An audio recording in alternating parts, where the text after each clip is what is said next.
Make sure you download the Woodward Sports app in the App Store and the Google Play Store today. Take Woodward Sports with you wherever you go and listen live on your phone or mobile device. Good morning, everyone, and thanks for joining us on the Morning Woodward Show here on the Woodward Sports Network, also featured on The Roar on 99.1, 93.5, and 94.7 HD2. Guys, good morning. Good morning. Good morning. Let me tell you, the drive-in today, rough. People don't know how to drive. Attention, Michiganders. Southfield is 55, I understand. But if you're going to go 70, 75, do me a favor. Don't get into an accident doing it. Please. People need to get to work. It's a Wednesday. Jesus Christ. That's how we're starting One today, lane? huh? Really? That is some BS. Whatever. One of these days, I'm just going to invent a flying car. Just so I can get to work in a reasonable amount of time. I feel as though an underground car would be better. Oh, that'd be dope. Yeah. Or I'll just walk. I don't know. I'll create bionic legs. Anyways. You don't have to create You got those. a trophy in front of They you. exist. What I the do. hell is that? This is my MVP trophy from my dodgeball tournament. Wow. It's engraved and everything. Oh, wow. And mind you, I got it in a couple days rather than a couple weeks. Yep. With an engraving. And engraved. Wow. Yeah, and engraved. You know what? I'm just going to stop doing nice things for people. Huh? We had 9 Fish. months for you to plan a trophy. Shout out Fish. to the Some Dodge Millionaires. MVP. And you Love you choose guys. to, last minute, say, oh, we should do a trophy. All right. Well, listen. Speaking of MVPs, a guy who is one of the favorites to win Super Bowl MVP, Matthew Stafford, obviously is the talk of town. You don't need me to tell you that. But I got a question for you guys this morning. If Matthew Stafford and the Rams win on Sunday, is he a lock for the Hall of Fame? Is Matthew Stafford a lock for the Hall of Fame if he wins on Sunday? With an MVP or without, it doesn't matter to me. Jeff? I don't think so. I don't think a lock. I think it definitely elevates him. I think to be able to be a lock for the Hall of Fame, he has the statistics. We know this. Like, if you look at their numbers, and I'll talk about Aaron Rodgers and his one Super Bowl win, let me compare their statistics. So Matthew Stafford is 11th in all-time passing yards, 49,995. Aaron Rodgers is 10th with 55,360. And in terms of passer rating, Matthew Stafford's 12th of all time, 274.7. Aaron Rodgers is 10th of all time. Touchdown passes, Matthew's 12th, Aaron's 5th. So in terms of statistics, Matthew, he's 34 years old. He has probably another good 5 years left of his career. So statistically, he'll put up the numbers. My question is, yes, you do win the Super Bowl. Now you're Super Bowl champion. What do you do next year, the following year? If he finishes his career with a Super Bowl win, maybe an MVP, in more appearances in the playoffs and more playoff wins, I think so. I think he is. I mean, number-wise, you can't argue it. The problem was the first 12 seasons was never his numbers. It was the winning. And through 12 seasons, didn't win a playoff game, put up all the numbers in the world, certainly Hall of Famer numbers. And now, being in L.A., he has a certain chance this year to win a Super Bowl, tie Aaron Rodgers for the same amount of Super Bowl wins. But the difference is Aaron Rodgers has been in the NFC Championship multiple times. This is Matthew Stafford's first season in L.A. So to actually answer the question, I'm not going to say he won't be a lock, but by the time his career's over, damn straight, he'll be a Hall of Famer, I think. I'll tell you what. I think he's a lock for the Hall of Fame if he wins Sunday. And I'm tired of this, we use different arguments for every single player. There's not a clear definition of what a Hall of Famer is. Was Terrell Owens not a first ballot Hall of Famer? I think he was. He was a jerk off the field. Media didn't like him. I don't care if you like him or not. He is the definition of a Hall of Fame player. Now, Matthew Stafford with a win on Sunday, 1 year removed from arguably the worst franchise in the NFL over the last 58 years. He delivers a Super Bowl, not a playoff win, not a few playoff wins, a division title. No. A clean sweep. 4-0 in the playoffs, likely an MVP, a division title 1 year removed. I don't know. When I look at a player's career, I take what happened into context. That matters. Dan Marino's career. Do I slate him for not winning a Super Bowl? Even though he came out the gate super hot? No. John Elway. Was John Elway a Hall of Fame quarterback? before Mike Shanahan and Terrell Davis showed up? Yeah, they started running the football. The answer is yes, he was a Hall of Famer. Without the Super Bowls. And my argument this morning for Matthew Stafford to be a Hall of Famer, if he wins the Super Bowl, I think it's a sure lock. I really do. You're talking about a guy that's going to go well over 60,000 yards career passing if he keeps playing. Especially if he re-signs with the Rams. Good luck. I mean, let's say he spends another 4 or 5 years with LA. Yeah.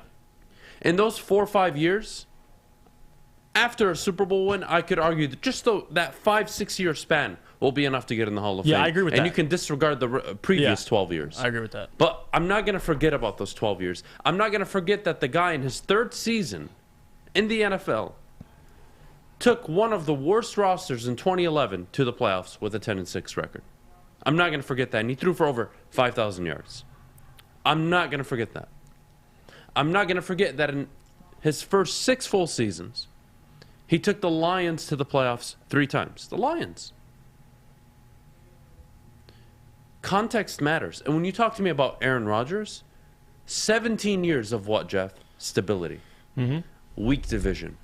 The best team in the division year in and year out. The best ownership, the best coaching every MVP. single year. He's got the individual regular season awards. I cannot dispute that. But we want to talk about getting to the title game all those times. Dude's been there one time. He has the same amount of appearances as this guy. Yeah. So, again, context. If I took Matthew Stafford and put him on the Green Bay Packers all those years. Yeah, but... Again, I don't want to go too far into it, but the point is, you can at least acknowledge the story would be different. Of course. The story would be different. And for me, that matters. Yes, where you go matters. Tom Brady drafted by the Cleveland Browns. Do we get 7 Super Bowl champion Tom Brady? I don't know. Tough question to ask. Yeah. But the point is, when I look at your career, your resume as an NFL player, context matters. Context really matters. And I'm sorry, Phillip Rivers, is he a Hall of Famer? Maybe not a first ballot, maybe not the 2nd or 3rd time in, but I think eventually he'll likely get in. Ben Roethlisberger, obviously that's not even a question. He has a few Super Bowls on his resume. Yep. But Drew Brees. Had Drew Brees won a Super Bowl extremely early on with the Saints, went 10, 11 years without winning anything. But he's a Hall of Famer. What if he never won a Super Bowl? He would still be a Hall of Famer owning all the records he does. And Stafford is on pace to deliver on all of those numbers. So yes, I think he's a lock if he wins on Sunday because he has the ultimate trump card, the ultimate narrative card, which is, I spent 12 years in hell. You guys got me out for 1 year. I won every single thing there is to win outside of a regular season MVP. Not bad if you ask me. Yeah. Drew Brees came second a lot of times. They're not going to bring that up. And if I tell you that Matthew Stafford is with the Rams for the next 5 years, would it be egregious of me to suggest that he could possibly, just possibly 1 year, win the MVP just one time? And he'll match John Elway. Just one time. He'll match John Elway. He'll match Dan Marino. Yeah. Just by getting that. I mean, come on. Look. I think the Hall of Fame is reserved for some of the best players we've seen in football. Okay? And I think every year they're a bit different in how they vote, and that bothers me a little bit, and it seems to be a trend with all the Hall of Fame committees. But anyways, beyond the point, if you tell me Monday of next week Matthew Stafford is a Super Bowl champion, whether he's a Super Bowl MVP or not, we'll see how the game plays out. If they win, I think the point is, with the Super Bowl, that holds a ton of weight, especially for a guy who's going to finish with 60, 65, maybe even 70,000 yards passing in his career. He's already top 10 in a lot of those categories. So it's a tough argument for me not to make. It really is. I thought about it a lot. Look, I know the winning wasn't there in Detroit. I totally get it. But when you look back on his time in Detroit, those 12 seasons, what do you remember? You remember a guy that kept you in all the games, but more importantly, a guy with the yards, I believe over 47,000, over 280 touchdowns thrown in those 12 years. The comeback drives, I feel like those got to matter. I believe it was 39 or 40, one of the two. Yep. And then he's got 42. 3 playoff appearances. 3 playoff appearances in Detroit.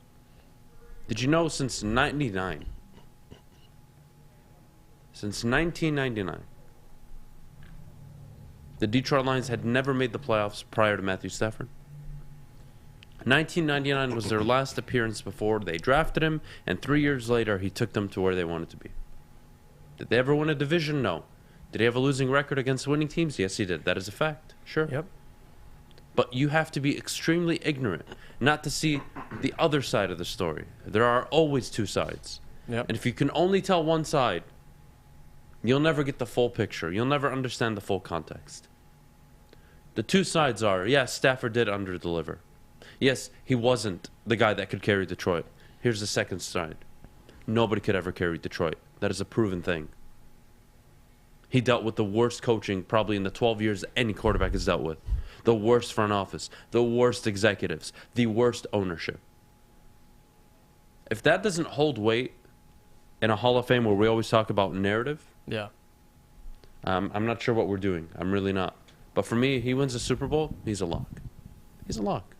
There's no chance. There's not a single quarterback that's won a Super Bowl with those numbers, let alone not won one, that isn't in the Super Bowl, that's currently eligible.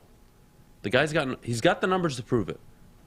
All right? When we talk about Steve Smith never won a Super Bowl. Yes, I know he's a wide receiver, quarterback position differently, but he's a Hall of Fame wide receiver. He is a Hall of Fame wide receiver. He has a Super Bowl appearance. Yeah. And he was a Triple Crown king. Like, he has his own accomplishments. And what I want people to not get caught up in is, oh, just looking at the 12 years, oh, failure. No. Context matters. right. That was the worst organization in the NFL during those 12 years. With, at best, a C head coach, C minus. Come on. You give him an A minus, A plus, whatever you want to consider Sean McVay. You give him A in the front office, A at ownership level, A as a coach, A as a roster. He's an A quarterback right now. And you tell me, well, Adam, that's a stacked team. All right, fine. That's a stacked team. Brady, Moss, Welker wasn't a stacked team. Brady, Gronk, Aaron Hernandez wasn't a stacked team. Gronk, Edelman, Brady wasn't a stacked team. The Bucks, the Chiefs, the Bills. Come on. Let's not change it one guy. You need good coaching and good players to win. That is a fact. No quarterback can do it by himself. No one. Nobody. It's never been done. There's no quarterback that carried a LeBron James-esque roster all the way to the Super Bowl and won it for them. Joe Flacco, he won. Why? Because of the defense. He's a he's a Hall of Fame quarterback for me if he wins on Sunday. I don't think it's a question. Maddie? Well, speaking of Sunday, we got to go to break, but when we come back, we're going to talk about matchups in the Super Bowl. But first, Jeff, we know you don't drink coffee, but could you tell us about the drink that you have in front of you this morning? Well, yes, Cintron is absolutely amazing. I've been addicted to it the last couple weeks, and I'm trying to get you guys addicted as well. So Cintron, aspirational lifestyle beverage brand with a line of sparkling flavored energy beverages. You see it right here. I got the cranberry flavor, premium bottled water, and revitalizer shots. Cintron is the official energy drink of the Red Wings, proud partners with the Detroit Pistons, and exclusively served at Little Caesars Arena. If you are looking for premium ingredients, long-lasting energy, balanced hydration, essential vitamins, and great taste, well, Cintron is your top choice. Buy online at CintronWorld.com. Use the promo code RedWings10 and save 10% with shipping included. Don't forget, drink it, live it with Cintron. Everything that we've hoped for, finally. He's going deep, right side. Oh, that is Edwards out there. He goes up in the air at the goal line. Hey, it's Brandon Edwards here, wanting to welcome the sports marketing agency to Woodward Sports Network, to the family. Glad to have you guys. For the last decade, the sports marketing agency has literally leveraged athletes around issues such as mental health and substance abuse. It's all happening now.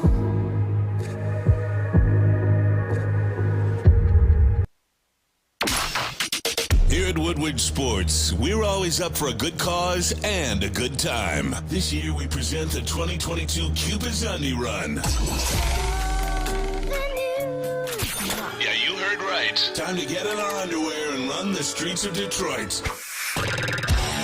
For the last 12 years, we've stripped down, ran in the cold, and partied to raise money to help fund research to end NF. February 12th, join the staff from Woodward Sports and hundreds of other beautiful people downtown at the Tin Roof. You can register as an individual or your team today at woodwardsports.com. So start doing those squats, sit-ups, or just some 12-ounce curls. And get ready for Cupid's Undie Run 2022. Sponsored by the awesome people at Gypsy Vodka, Cintron, and Planet Fitness. We'll see you February 12th at the Tin Roof. In our underwear. Thank you to Chili Peppers Tanning. Welcome back. Thanks for joining us on the Morning Woodward Show here on the Woodward Sports Network. Guys, Super Bowl Sunday is just ahead of us. What matchups are you looking forward to the most? Jeff?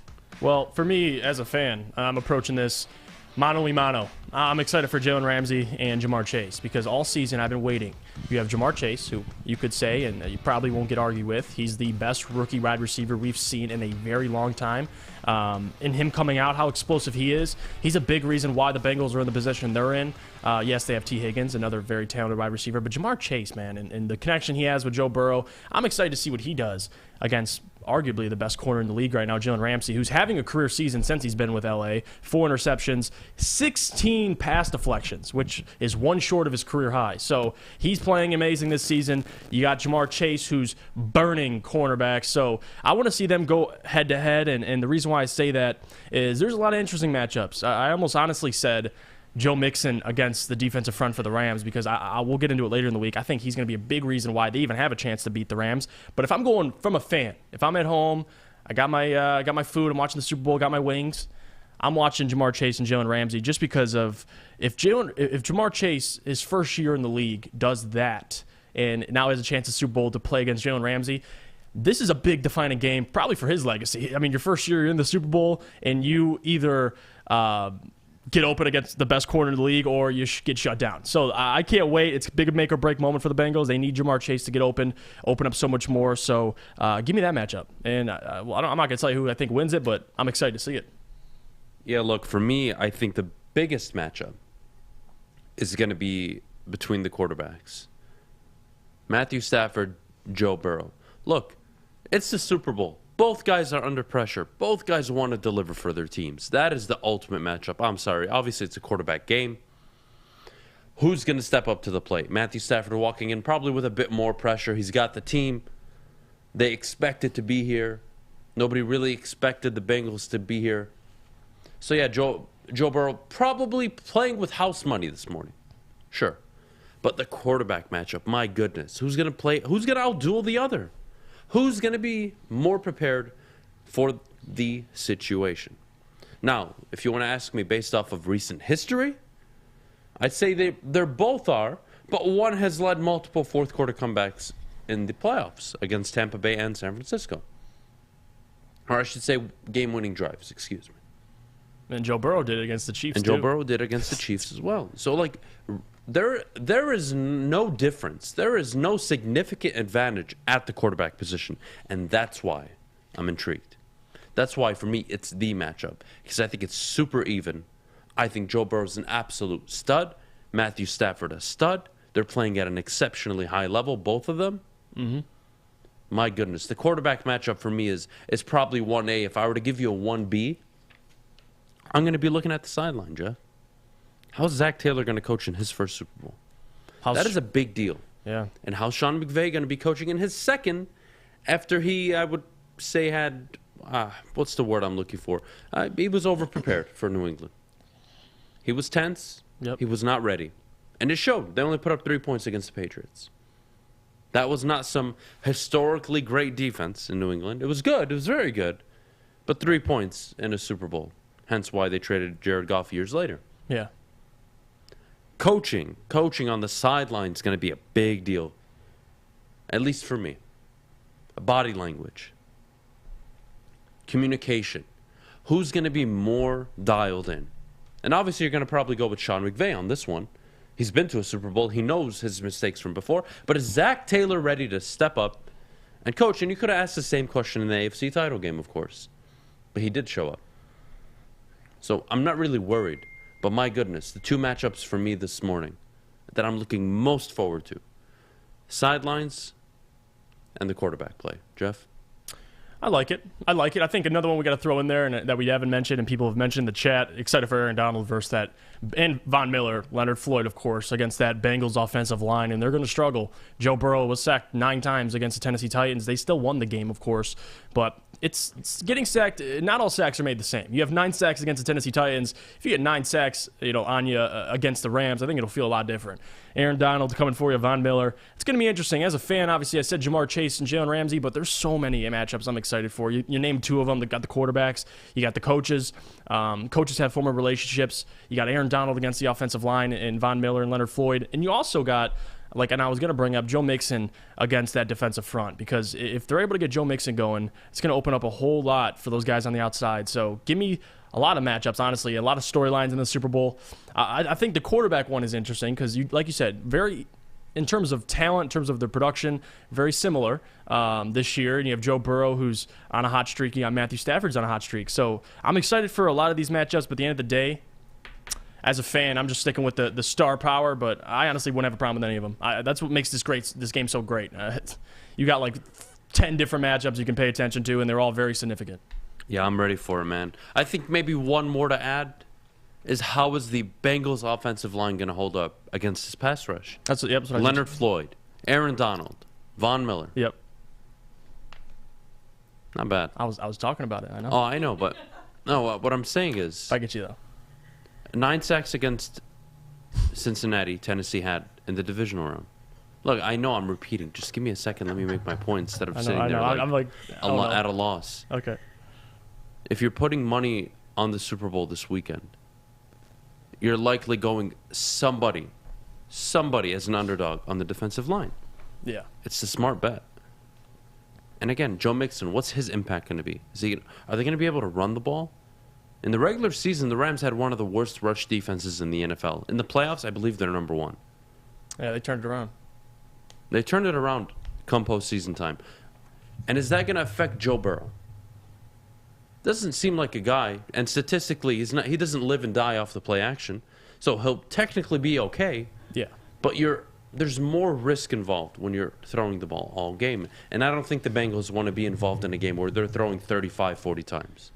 I don't think that's a recipe for success. No. I think 27, 28 throws at most tells me that you were able to run the ball, you had a lead, you were in control. I think that's their strategy for winning. If you ask me, how do the Bengals need to win? Joe Mixon needs to be an X factor. Yeah. What do you think? I agree with you. That's what I was saying earlier with Joe Mixon. I think he's probably the most important part of this entire game, because if they're able to establish the run with Joe Mixon, it's going to open up Jamar Chase. It's going to open up Tyler Boyd. It's going to open up T. Higgins. And you got Joe Burrow throwing him the football. So Joe Mixon, the biggest X factor in this game. That's the matchups. That's why I almost honestly said Joe Mixon against that defensive front is my favorite matchup, because it's going to entail probably the result of this game. If they're able to get Joe Mixon going, I don't see Joe Burrow being the reason why they lose. It's going to have to be they completely stop the run, and like you said, Joe Burrow's going to have to throw upwards of 35, 40 times. But if they're able to establish the run, it's going to make things very interesting, because you got guys on the Rams defensive front that want to rush the passer, and if you're running the ball, you're neutralizing them. So we'll see what happens. I agree with you. Joe Mixon's very important in this matchup, but stopping the run, the Rams have shown they've been able to do that. But can they do it in the biggest game of the year against Joe Mixon? I'm interested to see. And 2 of the teams that blitz the fewest in the NFL are in the Super Bowl right now. And 2 of the most efficient quarterbacks against the blitz are Joe Burrow and Matthew Stafford. Mm-hmm. Such an intriguing matchup. Are we going to see a lot of zone, man-to-man? I mean, really, the question is, will the Bengals be able to hold up against the wide receiving core Can they get a turnover? of the Rams? When we talk about the Rams secondary, I got Jalen Ramsey. So I know at least somebody will have to work for it that day. Fair? But then they have Tyler Boyd. And they have T. Higgins or Jamar Chase, depending on who Ramsey takes. And do you double one of those guys? There's Joe Burrow. Let me put it this way, Jeff. Joe Burrow's going to have matchups that he's going to like on Sunday. Yep. But for every one individual matchup he likes, Stafford likely will have 2 or 3. That Bengals secondary does not fit and does not match up well. They're going to need to put a pass rush on Matthew Stafford. They're going to have to get to him 3, 4, 5 times, a minimum. And they might have the guys that do the Trey Hendrickson. Oh, absolutely 15 they sacks do. this They year. spent big money on it. Yeah, yep. I'm excited for it, man. This Super Bowl is going to be great. It really is. Two great teams. I think as a neutral fan, you're not going to be upset either way. Two storylines heading into Monday. If the Bengals win, wow. Bengals won the Super Bowl. Joe Burrow's probably the best quarterback in the NFL. Is he going to be the next Tom Brady? All this talk is going to happen. If the Rams win, Sean McVay finally delivered. I guess the cherry on top of an early Hall of Fame career so far. Matthew Stafford gets it done 1 year removed from Detroit. Is he a Hall of Famer now? Is that in the books? Aaron Donald, the greatest defensive player of all time. Now he has the Super Bowl to back up all the defensive player of the years. Yep. Like, whatever happens on Sunday, there's going to be a ton of talk about, and I'm so excited for it, Maddie. All right, guys. Well, I'm very excited for it, too. But when we got to go to break, when we come back, we are talking about mock drafts, so hang tight. But first, we need to hear about Guardian Alarm. Yeah, guys, we talk about these defenses in the Super Bowl and how blessed we are to be able to witness it. Well, Guardian Alarm is something else you need to look into because Guardian Alarm gets it. Good defense on and off the field. That helps you feel secure. Guardian Alarm has state-of-the-art technology that not only helps you feel safe, but also has 24/7 local monitoring. And Guardian Alarm also has convenient features that let you check in on your home, control lights and temperatures, detect smoke or carbon monoxide. It will even let you lock and unlock doors. Call 800-STAY-OUT today. That's 800-STAY-OUT. Stay out, get them out. You heard Fish. Guardian Alarm has been trusted for over 90 years at keeping families safe. What's the over-under? Should I tease? Who is the lock of the night? Make sure you're watching Woodward Bets to get the latest in sports betting and more. Woodward Bets daily on Woodward Sports. Hi, I'm Kay Cunningham. Working with Hall Financial to purchase my first home was easier than I could have ever imagined. They treated me like family from start to finish. Find out for yourself at callhallfirst.com.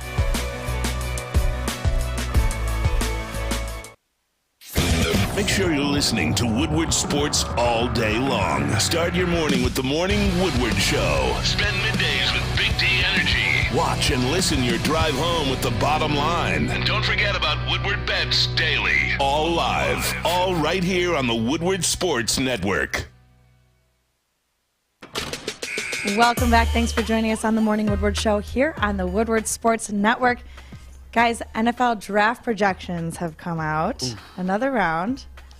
What do you think about the projections? Well, in the most recent one, they have the Detroit Lions, Jeff, selecting Aiden Hutchinson, number 2 overall. I'm good with that. And then they go up and grab Kenny Pickett. Did they say what? We went up and traded up to... I believe they traded mid-round. I believe it was 11, 12, or 13. But all right. Okay, let's just start with the edge rusher at number 2. Let's break it down. If I told you, Detroit Lions fans, that you walked away with Aiden Hutchinson, number 2 overall, what are your arguments against it? I'm curious. None. And if I may, what is one of the most important aspects and traits of an edge rusher? Motor. Bingo. Motor. I love this guy. Motor. Yep. And who has the highest motor in the draft of all players? Aiden Hutchinson. Yep. Now, is he the most skilled? Does he have maybe the ceiling of a Kayvon Thibodeau? Maybe, maybe not. But what I see in Aiden Hutchinson is a guy that walks into the NFL 8.5 to 11.5 sacks year 1. Yeah. He's a guy that contributes right away. This isn't 3.5 sacks, 4.5 sacks year 1. He's, finding his groove. Year 2, 11 explodes on this. No. I think this is a guy that walks in and just contributes to any team he'll be on. And if it is the Detroit Lions, if it's the current culture you're building, he's definitely a locker room leader guy, so you're going to love having that. And again, how do you affect the opposing team's quarterback? How do you get them to play differently, in a worse way? You get to them with edge rushers. The Lions don't have any right now. I like the Aiden Hutchinson pick. I'm not against it, Jeff. No, I'm not either. I mean, that's a guy who can play every down. And Aiden Hutchinson, man, you saw what he was able to do. He's played in big games. He's played in big moments, and his play's elevated. The game against Ohio State, 15 pressures on the quarterback. It was absolutely ridiculous. And with Kayvon Thibodeau, I'm over the ceiling argument. Like before, I was leaning a little towards Thibodeau in terms of what he can be, but now you're starting to see Thibodeau slide down people's draft boards, and obviously you kind of start to see how they feel about him. But for me, I've always been a big fan of Aiden. I'll have no problem if we take him at number 2. I'll honestly be happy. Yeah, I mean, regardless of being a hometown kid, the motor thing is such a big part of it. The guy never quits a down. Like you saw it at Michigan, at how hard he plays and the immediate impact. I want, and we'll talk about it, I want immediate starters. I want guys who can contribute day one when they come in here. And what they are is what they are. And with Aiden Hutchinson, I'm getting exactly what I'm asking for. So I have no problem with it. Now, are we going to have the discussion is, does he have the highest ceiling? No, but he's the most ready to play, and he's the most for sure guy that you're not going to select somebody and he's not going to work out. Aiden Hutchinson will work out. It's just a matter of what his ceiling is. So, and the Lions will find that out if they select him. Yeah, I think this mock is insane, actually. The fact that you're able to walk away with Kenny Pickett, who I think is the most NFL-ready quarterback right now, and an edge rusher, whether it's Aiden, Kayvon. And Kayvon's been slipping in the boards, guys. Pay attention a little bit. Guy is now projected being taken 5th, 6th, even 7th in some boards. Why? I don't think it's an on-the-field thing. I think people just are asking questions around the league. And I'm sorry, we had Russell Brown on the other day, and we asked him about Aiden Hutchinson. And the guy's technique is, I wouldn't say flawless, but it's the best in the draft. His motor, the highest in the draft. His ability to get off the line, outside of Kayvon Thibodeau, no one does it better. Mm-hmm. The guy's going to be a good edge rusher. Yeah. I don't think that's even a concern of mine. But again, when you take somebody at number 2 overall, you're hoping, not only hoping for, you're essentially guaranteeing you're going to have the guy on your team. And is the guy Kayvon? Is it Aiden? Is it Kyle Hamilton? Who knows? But my goodness, the more and more I see mock drafts, the more an edge rusher at 2, you have to start the draft that way. Mm-hmm. What are you going to go grab Nick Bonito in the 3rd round, 2nd round? Okay. Is he Kayvon Thibodeau or Aiden Hutchinson? Are you going to trade back and grab a Jabo? Again, there's so many things that could happen, but just based off of this mock draft, I really like it. You like the Kenny Pickett as well? Oh, yeah. You talk about quarterback, your time I don't starts. think he's going to be available. I think the mock draft is inaccurate. I think he goes in the top 10 minimum. Let's say, so you're okay with it. Let's say the Lions, hypothetically, they trade up to around the selection they had us trading up at. Maybe Kenny Pickett's not there. Are you only good with it because it is Kenny Pickett, or if they trade up and get a quarterback, if they trade up and get a quarterback, I get it. Even if I may disagree with who that quarterback will be, which will likely be Malik Willis, let's say. Even if I disagree, John Dorsey and Brad Holmes have put their necks out there to get a quarterback. Mm-hmm. If they're going to do that, that's fine. I won't criticize it, even if I don't agree with it. But what I will say, though, is the time starts right away. The moment you draft a quarterback, fine. You get 1 year of Goff, you ship him out, and I want to see the kid in 2023. And he better be every bit worth of those draft picks. Because you know what's going to happen, guys? Whatever you're going to have to trade to move up, people will remember, oh, what could have been. If you would have kept that pick, you would have been able to select X player. That's going to happen. That's a natural thing that happens in the NFL. So, yeah. If you asked me 2 months ago, 3 months ago, how I felt about taking a quarterback, I would be completely against it. But again, as time goes on, listening more, thinking about it more, I'm not opposed to it. And again, I want to be able to hold people accountable. That is one of the most important aspects of what we do. Can I hold Brad Holmes accountable if he hasn't selected a quarterback yet? Can I hold Dan Campbell accountable when the roster is still being built and I think he has a C-plus quarterback? I can if he makes egregious mistakes, but the wins and losses, 3-13-1, isn't something it's fair of me to do and judge on. So yeah, I'm totally okay with the quarterback pick. I really am. Whether it's Pickett, Willis, Jeff, doesn't matter to me. If they're going to move up and grab a quarterback, they told me everything I need to know. That's their guy. They're all in.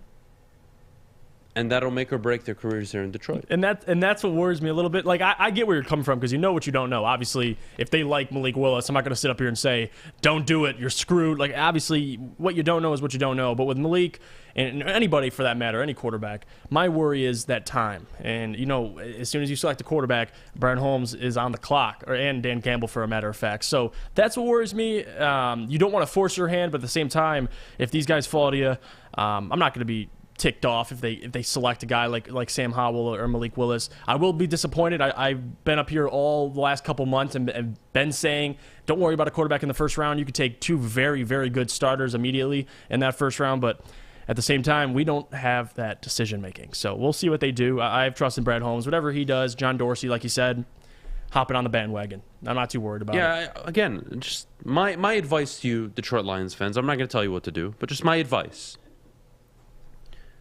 Never be frustrated when a GM, any GM, and this can go to Lions fans or any fan across the board, when your GM and head coach, even if it's the wrong decision in hindsight, when they go all in on a quarterback, you should be happy because now you have something to hold them accountable with. Matt Nagy and Ryan Day, you know why they're out of town outside of the mediocre seasons they've had in the last few years? They drafted Justin Fields, and he looked god-awful. Now, I hope he turns it around. I'm a fan of Justin Fields. Wish him nothing but the best. Having said that, when you take a quarterback, you can hold the people in charge of your team accountable. It's that simple. You can start putting realistic expectations on it. And who knows? Goff was hurt this year multiple times. You may need a rookie quarterback to step in a few times this year.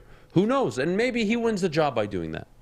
There are a million scenarios I can play out in front of you. I could literally be here all day telling you this. Have a Drew Bledsoe moment. Literally. You don't know. And again, if they are willing and confident enough to trade up and get a quarterback, be my guest. If they do it at number 2, I'm not going to lie to you. I'll probably put my head through that glass. But after I do that and I let out my frustration, I'm going to come up here and sit and say, all right, they're all in on this guy. This is the guy.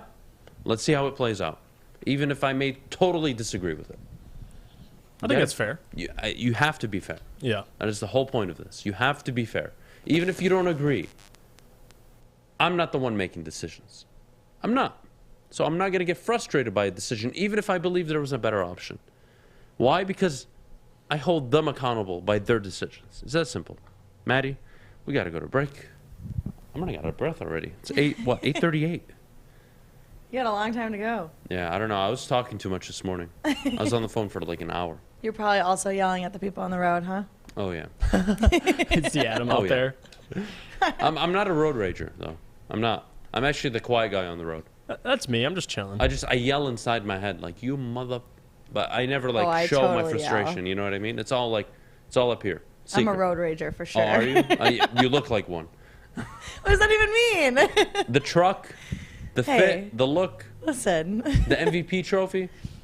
He goes, the MVP trophy. Some Dodge millionaires. Anybody driving on Woodward between 10 o'clock, 9:45 and 10:15-ish. Watch out. If you see a white Dodge Ram, get the hell out of the way. The girls got to get to work. That's fair. Anyways, we got to go to break. But can you please tell us about Gypsy Vodka? All right, guys. Gypsy Vodka is the smoothest and best-tasting vodka on the market. Locally owned and operated in Petoskey, Michigan. Support our local brothers, Mike and Adam, who have founded Gypsy Vodka. Ask for it by the name of Gypsy wherever you may be. And as always, please drink responsibly. Hi, my diamonds. It's Crystal with an X. You want to get hot and perfect like me? Here's my super easy routine. Drink at least a gallon of water before you wake up. Attach a weight to everything in your house. Hello? Sell your car and just sprint everywhere. Scream when you exhale. Don't follow Crystal with an X. Do your own thing at Planet Fitness with tons of equipment and free fitness training in our clean and spacious clubs. Join now for just $10 a month and cancel anytime. Fellas, football season is here. It's time to make your grooming experience easy like Sunday morning. Get to Lady Jane's Haircuts for Men. Walk in, relax, watch your favorite team play, and before you know it, your hair will be game ready. Get to Lady Jane's, open 10 to 8, 7 days a week. Walk in anytime. It's wicked awesome. Your Detroit alternative to the normal sports blah, blah, blah. It's Woodward Sports. Welcome back. Thanks for joining us on the Morning Woodward Show here on the Woodward Sports Network. Don't forget to join us this weekend at the Stafford Bowl party at the Brass Rail. We've got a pregame show from 4:30 to 6:30 with Woodward Sports, Cintron, Gypsy Vodka, and Planet Fitness. It's going to be a great time. We've got a watch party afterwards. I think all of us are going to be there. Absolutely. Am Yeah. Absolutely. Yep. Join us. We'd love to meet all you guys. Oh, I am going to be insufferable that day. And if the Rams win, I think you all know what's going to happen Monday. You don't know, technically. But you can imagine whatever the hell we've done in the last 3 weeks, nothing compared to what will happen on Monday. That I guarantee. We got something big. There may be thousands and thousands of dollars worth of damages in the studio. And I'm not joking. We might have a smoke machine. You don't even know. Smoke machine, pyrotechnics, drugs. Just drugs. There's not a line I'm not willing to cross. Yeah. Nobody in the chat can rat. With the line thing. Can't rat us out. Oh, don't worry. All hands on deck on Monday. I'll tell you that. All hands on deck.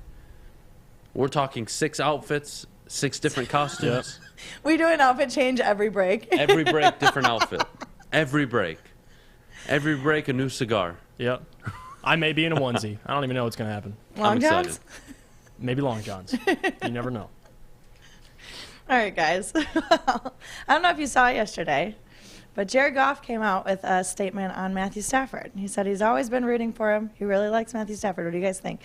Yeah, you know what's funny? Even before Stafford was traded, or you can maybe argue right after, a lot of people in the NFL, just his peers, came out and defended him like, guys, this guy is really good. He just played there for 12 years. Like, you're going to see something different. Aaron Rodgers came out. They did, yeah. Now Jared Goff. So many people came to his defense immediately, and I thought it was a bit weird at the time. But now, again, as time goes on, you see him and develop, and everything's going well. Jared Goff's comments don't surprise me. One, he's a total professional, by the way. If you guys haven't had the luxury of meeting him, his parents are absolutely amazing people, by the way. Some of the nicest people I've ever met. Having said that, dude does a lot of charity work outside of here. Great, great guy. And his comments don't surprise me one bit. They don't surprise me one bit. I think if you were surprised by the success Stafford is having in Detroit, or excuse me, LA right now, I think one of two things. One, you never watched the Lions for 12 years. Right. And then two, you just you held a significant grudge against the guy. That is the only way you could have gone into the situation in the offseason and said, up here, they will win 6 games with Matthew Stafford. They will tank. They will collapse. The Lions will have 2 top 10 picks. All that nonsense and hearsay. All of that stuff that happened. The only way that happens is if you held a grudge against him or you never watched the Lions for 12 years. It's that simple. A very good quarterback going to a better coach, a better front office, a better owner, a better roster, a better organization in terms of structure and culture. He was always going to succeed. He was always going to succeed. It's that simple. It really is. So yeah, Jared Goff's comments, they don't surprise me one bit. Mm-hmm. Everyone else has been very complimentary of Matthew Stafford. Hell, when Kyle Shanahan came out right away, right after the trade, and said, yeah, look, we were one of the teams that were interested, but, I mean, when I broke down this guy's film, he was better than even I thought. Yeah. The proof is there now. Like, well, we can move past this, but the point is, I'm not surprised anymore. And I'm glad he's getting his due. I really am, Jeff. Yeah, I think the consensus always, even before when he was with Detroit, like you said, players knew what Matthew Stafford was. Aaron Rodgers, like Funky said in the chat, even before he was traded, Rodgers always used to compliment Matthew Stafford. Everyone used to give him his credit. Even in Detroit, obviously you see Patty Mahomes and doing the no-look passes. Everyone's like, what about Matthew? He's been doing them in Detroit, but obviously no one's really watching Detroit Lions games. So the national media have come around since he's been in LA. Obviously, LA, big market. Regardless of how committed their fan base is to going to the games, they're a big football town. So, and what they talk about, all the news networks. So, with Matthew Stafford, I'm not surprised the narrative's changed at national level. I mean, the guys, they don't watch Matthew Stafford, and they're just jumping on to whatever's relevant. But in terms of Jared Goff saying it, that means a lot. I mean, Jared Goff, he understands. He's not dumb. The guy gets it. He was traded for he might not admit it, but a better quarterback. They upgraded. Now they're in the Super Bowl. So he's accepted it. I mean, he's gotten past it. He understands that, he didn't work out in L.A. He's with Detroit now, and maybe he even has a little more respect for Matthew Stafford now being in Detroit. And it's a very different situation, but just the on a national level, on how many people are actually paying attention to the lines, especially during this year. You have the number 2 overall pick. Like, welcome to Detroit. And this is what a rebuild looks like. Jared's kind of waking up a little bit. And you know what? I'm so happy Matthew's getting his flowers. And his comments were so genuine. They were. I mean, I'll read it for you. Most of all, I'm happy for those guys, referring to everybody on the Los Angeles Rams, because I know how hard they've worked, and they deserve it. Goff explained later on, of course, as a human, you feel like you can be missing out at times. Like, man, I was there not too long ago, and they're back in the Super Bowl. But I think about it, and if I was in that situation, meaning if he had left, which he did, and he eventually gets to a Super Bowl, he is confident those same players would be just as excited for him as he is for them. And that's so telling about who he is as a character. When we talk about franchise quarterbacks, you want to have the ability to speak at a podium. Character, that matters. Now, does he have the ability? Does he have maybe the leadership aspect? Yeah, you can question that in terms of with Jared Goff. But he's definitely a high character guy. Definitely a guy that, even in down times, you're not going to be, pitchforks waiting outside with. He's a good guy. And again, what are we seeing as a trend in the NFL this year? Good things. Good people are winning. People that are doing things the right way. I'm all for it, man. I really am. And then I do want to switch real quick. Barry Sanders addressed at the NFL Network yesterday and talked about the Cincinnati Bengals and how that he's in love with how young of a team they are. Yep. And you know what? I started to think a little bit. What other team in the NFL, and Jeff, feel free anytime to interject. Mm-hmm. What other team in the NFL has a young core similar, given the contract situations, age, etc., experience, that the Bengals have? T. Higgins, Jamar Chase, year 1. Joe Burrow, year 2. T. Higgins, year 2. Tyler Boyd ain't bad of a player either. And he's not bad, man. Not bad if you ask me. And then you have, of course, Joe Mixon. But I'm talking that young core, that 20 to 24 years old, on rookie contracts. Who else in the NFL has it? And I thought long and hard about it. And I couldn't find one team. I can't even just think about it. I couldn't find one team. I think the only comparable one in terms of contract situation would be the Miami Dolphins. Tua's on a rookie deal, and so is Jalen Waddle. But that's no Joe Burrow, T. Higgins, or Jamar Chase combination, if you know what I'm trying to say here. Mm-hmm. So I find it very interesting. I really do. And I think they are built for the long haul, Jeff. Even if they have to pay some players and they'll lose some, the fact that you have the quarterback, it looks like you have the coach, you have the premier wide receivers, the rest, you can figure it out. Mm-hmm. And I think the Bengals are in it for the long haul. What do you think? No, I agree with you 100%. I think the Bengals, and this is why we've been talking about this being such an anomaly. I memean, you have 3 guys on the Bengals, 3 receivers, who almost had 1,000 yards this year. So, I mean, if we're discussing in terms of young core, they're as good as it gets. You have a 1,000-yard rusher in Joe Mixon. Now, he's not a part of that young core, but he's still there. Decently young guy. And then you have a rookie contracts, Joe Burrow, T. Higgins. Obviously, you still have Jamar Chase and Tyler Boyd. So, with these guys, I mean, it's going to be scary. But at the same time, if you look around the NFL, maybe the Miami Dolphins, like you said, is the closest one. But to have these guys like the Chiefs, they were able to keep that core together. They had to work the cap. Obviously, now they're paying Patrick Mahomes tons of money. So if you're going to look at it like that, Joe Burrow's going to get a contract extension eventually, and it's going to be historic money. So as of right now, you got guys all on rookie deals. You can surround them with veterans, which they've been able to do so, signing Trey Hendrickson and Von Bell. And look what happens, man. You got talent on rookie contracts. You add more talent, and now you're in the Super Bowl. You got a hell of a head coach. They're on the right path. I just think the Bengals, it's going to be interesting to do once these guys they need to get paid. I think they'll be able to do it. Every team's usually found a way to do it. But at the same time, that's what you want as an organization. You got multiple talented players that you're paying rookie deals to, and you can afford to sign other guys at free agency. Like that's a team built for 2 to 3 years of constant success. As long as they can keep those guys together, they'll be just fine. They'll be just fine. Maddie, moving forward in the NFL, okay? We talk about young cores, getting the quarterback right, the coach, the GM. That's your foundation 3. Where do you see the NFL heading especially for the Detroit Lions, right? They don't have the quarterback. I think we can all agree on that. That's not, I don't think that's egregious to say about Jared Goff. I don't think he's the franchise guy for the next 10, 12 years. So Detroit needs a quarterback, Matty. And if I told you the Lions make a move for a quarterback, here are two options, and you give me it. You give me your answer, I should say. Okay. Option A, you start the rookie right away. Goff on the bench, waste of money. Option B, you play Goff the whole year. You give him kind of the Alex Smith, Patrick Mahomes treatment, and then you bring on the kid year 2. What makes most sense, and I could argue, again, Joe Burrow last year, remember, he got hurt, tore his ACL. He was doing fine. He was actually playing pretty good. Yeah. But he tore his ACL, 7 games in? He had an entire offseason to rehab, hit the playbook, understand coverages and defenses, and more importantly, he was beyond a senior at LSU. So he was already a matured quarterback. Yep. He had matured in ways most quarterbacks don't. They come out at 21, 22 typically. Yeah. He came out at 23, 24. And what happens?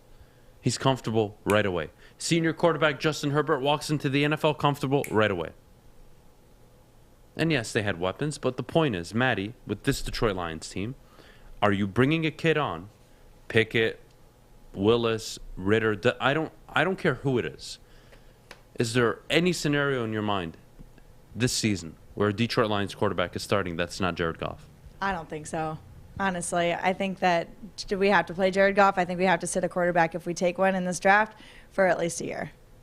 I don't see Jared Goff being our quarterback, and we're all on the same consensus with this, but I don't see us starting another quarterback, not this year, not when we're trying to fill too many holes with this draft and trying to figure out where our team's going. And expectations are important. Like, we're expecting this team to make that jump. We talked about comparisons into former regimes in terms of how they made that jump. You win a couple games your first season. We're in a rebuild. Second year, you're expecting him to climb 6, 7, 8 wins.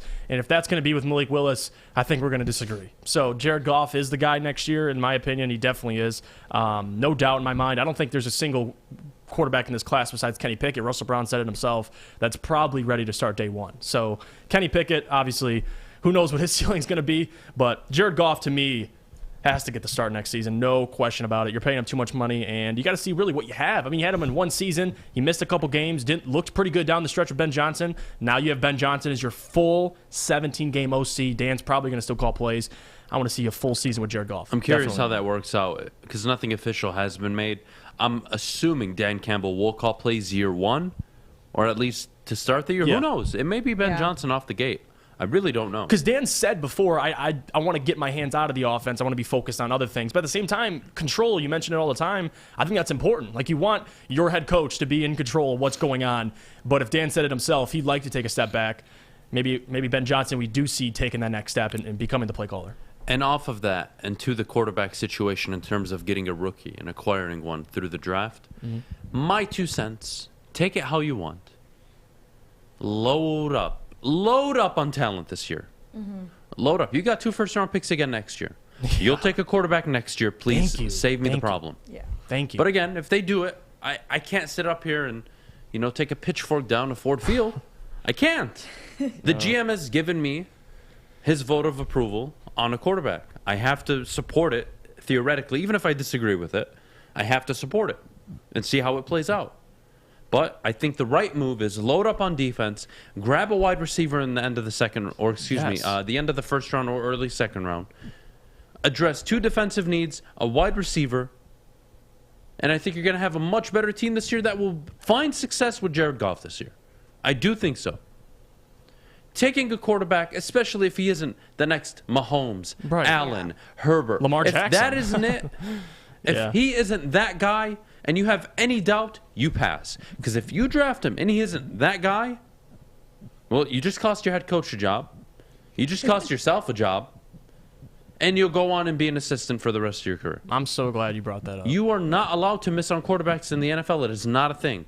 And only very few people have the luxury of missing, keeping their job, and having enough time to redraft one. It's very, very rare. So yes, Detroit, my 2 cents, don't draft a quarterback this year. Load up in the draft. But if they do it, Jeff, I don't think I can kill them. No. I don't. My argument, and I'm so glad you brought it, I've been saying this, I don't want them to draft a quarterback. We talk about late, in the draft quarterbacks, maybe you take a flyer on somebody like a Carson Strong, you just take him late in the draft to see what he is. But in my opinion, you have 2 first-rounders next year. You have a significantly more talented quarterback class. Why can't you use one of those, or if not both of those first-round picks, try and trade up? I don't see why that's not a problem either. Like, you're going to have multiple guys that are probably going to go upwards in the top. I don't know the pre-draft projections, but you're going to have quarterbacks in the top 10 definitely next year. In my opinion, I would wait, get a formidable team around whoever is the rookie, and maybe reach for him next year and trade up for those. You got multiple picks next year, so that's the move to me. But whatever Brad Holmes does decide to do, we will talk about it. So that's what I love about the show. Doesn't matter. Yeah, look, again, and that's the intrigue in all this. What are they going to do? Yeah. What is next? How will it affect the team? And I can't believe I'm doing this, but I actually will defend Jared Goff and say I think he should be the starting quarterback this upcoming season. I think he's good enough. He's an average quarterback. He's not Joe Burrow, Matthew Stafford, Right. Josh. Of course not. And that's not your reality right now, Detroit. So unless you go find that guy, which is difficult to do, if you're confident he's in this draft class, go ahead and take a chance. But again, you are the GM, the head coach. Your job solely relies on getting the quarterback right. You go find me a successful GM and coach who were never able to get that quarterback right.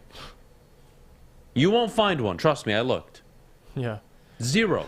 And the Cardinals knew that, and they drafted Kyler the next year because they got rid of the coach. Got rid of literally drafting Josh Rosen cost the coach his job, and then they trade Josh Rosen for basically peanuts. Yeah. And they draft Kyler Murray and bring in Cliff Kingsbury, who they're now ready to fire allegedly. That's proof right there. You got to get it right. It's hard. The NFL's hard even when you get the quarterback right.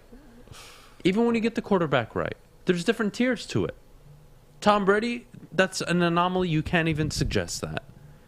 Peyton Manning, one of the greatest quarterbacks ever. Can we agree on that? Walked away with, realistically, 1 Super Bowl where he was the contributing X factor. He ended up with 2, of course, later on in his career in Denver. But in Indianapolis, they only ever made 2 Super Bowls. He lost 1 of them in his 10, 12 years there. And he's one of the greatest. It's hard to win in the NFL. It's extremely hard to do it without a quarterback. Get the quarterback right, everything falls into place. I don't think Detroit needs to rush this year and do it, especially at number 2 overall. I'm telling you, you think that glass is safe? It's not. My head will go right through it. And my head will go to the neighboring one. The side by side, just. I don't think. I'm not mentally prepared yet for the Lions to draft a quarterback at number 2. I'm not. And who knows? That may be changed by April. I'm allowed to consume new information and change the way I feel about things. But right now, hell no. I can't see a scenario, Jeff, where they take a quarterback at number 2. No, I don't. Doesn't add up to me. Doesn't add up. And if they do take a quarterback at number 2, I will be mind blown. In my opinion, the move is either taking one that falls to them at 31 or 32, or trading up in that first round and selecting one. Which, I mean, in my opinion, I'm gonna reiterate this. I don't think this is the year to trade up and select a quarterback. I don't see any guy that stands out enough to me. Maybe Kenny Pickett, but I mean, even Kenny Pickett, I'm not absolutely in love with. I think he's ready to play, but we'll see what the Lions can do. Got a lot of guys talking about it in the chat. I think it's an interesting conversation. All right, guys. Well, we got to head to break. When we come back, we're continuing to talk about the 2022 NFL Draft, what the best outcome is for the Lions. But first, we need to hear about MyBookie. Guys, MyBookie, the place to be placing your bets on Super Bowl Sunday. Individual prop bets, quarter bets, taking the spread and the points, whatever it may be. Money line, doesn't matter, guys. MyBookie is where it's at. Bet from anywhere, anytime using MyBookie, and sign up today using code Woodward. They'll match your first deposit dollar for dollar up to $1,000. You put in $100, they'll give you $100. You put in $500, they'll give you $500. Guys, check out MyBookie and make sure you use that code Woodward. And if you do have a gambling problem, call 1-800-270-7117. It took exploring 50 different formulas and hosting countless taste tests, but we believe Gypsy Vodka is the smoothest vodka on the market. Don't believe us? Ask the owners. We're Mike and Adam Kazanowski with High Five Spirits Distillery. We're in close to about 1,200 locations throughout Michigan. wanted to create a brand that was geared more towards freedom, love, adventure, and at the end of the day, we really wanted to tell a story that inspired other people to take risks, follow their dreams, whatever that might be. An event, 10 years in the making. Sunday, February 13th, Woodward Sports, Gypsy Vodka, and Cintron present the Stafford Bowl. Hurry up! Live broadcast at the Brass Rail in Detroit. Hey, keep stacking these drives now. Keep stacking these drives. Gotta have good ones every time we touch the ball. Come out with all of your friends for our pregame and stay for the watch party. Big drive right here, all right? We gotta keep pouring it on. Good fundamentals. Let's punch another one in, all right? Big drive. Let's go. The entire Woodward staff will be at the Brass Rail as Matthew Stafford and the Rams take on the Cincinnati Bengals. Come experience the Stafford Bowl on massive big screens, drinks, pizza, and DJs. One day, the Lions will make it there. Until then, we have Matthew Stafford and the Stafford Bowl. Let's go! That's unbelievable! That's unbelievable, and you know it. You know it is, though. See you Sunday at the Brass Rail with Woodward Sports. Welcome back. Thanks for joining us here on the Morning Woodward Show on the Woodward Sports Network. Also featured on the Roar on 99.1, 93.5, and 94.7 HD2. How are those oranges, Adam? Oh, they're great. They're great. I'm struggling. He's doing the happy dance over there. Here. Get the camera ready. So, like the pose. so healthy. Oh my man, goodness. I'm excited. Look, we've been talking about the draft heavy, and I mean it's going to be something we're going to have to do from now till the draft. But this is my question this morning, and this is not only for Maddie and Jeff, anybody in the room, and also everybody at home on the chats. Okay? I want to ask you, and you explain to me, what is the best outcome for the Detroit Lions heading into the draft?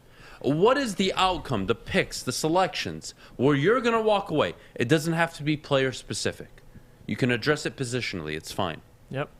But I'm asking, what is the outcome where you walk away and say, our football team got significantly better, I'm feeling confident? That's my question this morning. Jeff, I do want to start with you. Mm-hmm. What are the positions, the players? Is there a certain player you feel is a must draft? What is your scenario? Forget a mock draft. Yep. What makes you walk away from the draft where you're feeling more confident about this football team going into next year? Well, obviously, you draft two guys that can, in the first round especially. We'll talk about later rounds in general, but they found a Mount Brown last year in the fourth round. So with me, Brad Holmes needs to find guys, which I believe he will, that can start immediately and contribute immediately. I mean, you have 2 first-round picks. Those 2 guys should be starters. That's why I'm still on. I don't think they should draft a quarterback. If you can draft, ideally, Aiden Hutchinson at 2, you find a talented, either linebacker, wide receiver at that 31 or 32 spot. I love it as a first-round draft, and to continue. Right now, I'd like to look at the Lions as baking a cake. Right now, they got the batter. They're making it. They're getting it all ready. I'm not ready to put down on top the frosting, all right? This isn't a finished product. We still have, first year of a rebuild, probably going to be a multi-year rebuild. Next year is going to be when you start saying, okay, maybe we can go out in free agency or trade for somebody. Right now, listen, they just need to focus on hitting on the first-round picks, drafting guys that can play immediately and contribute. Because last year, you saw what they were able to do. I mean, Aubrey Pleasant, obviously, being the secondary coach, but what they were able to do with undrafted free agents, what they were able to do with guys when Quintez went down. They had Khalil Raymond step up. If they can get guys that can come and play and start, that's a great draft to me. I mean, just get guys that can contribute and help out. This team needs depth. They were reaching for guys. They had multiple corners injured. They had obviously the offensive line, and they had Frank Ragnow down for the most of the year. Romeo Ricora. So just draft depth. Draft guys that can play, and I'll be happy with it. Don't overcommit and get crazy and start drafting a quarterback. So, but I'm good with it. Just draft guys and come out. My best case scenario is this football team walks away just from the draft with an edge rusher, a linebacker, a wide receiver, preferably in that order, and depth defensively, likely either in the secondary or even at the linebacker level, because I love Micah McFadden out of Indiana. That is a guy, if he's available in the 4th, 5th round, you draft him. You draft him. I think he's going to be a contributing linebacker in the NFL. I won't say he's going to be Micah Parsons, obviously, but I think he's going to be outstanding. I really do. But the edge rusher, I think, is key. That is the trump card this year. You have to address that position. And if you get a London, a Burks, a Lave, whoever it may be, Mechie, who knows? If one of these receivers falls to you in the late first or early second round, tough for me to say you went wrong there. Really does. That's my best case scenario. Maddie, what's so funny?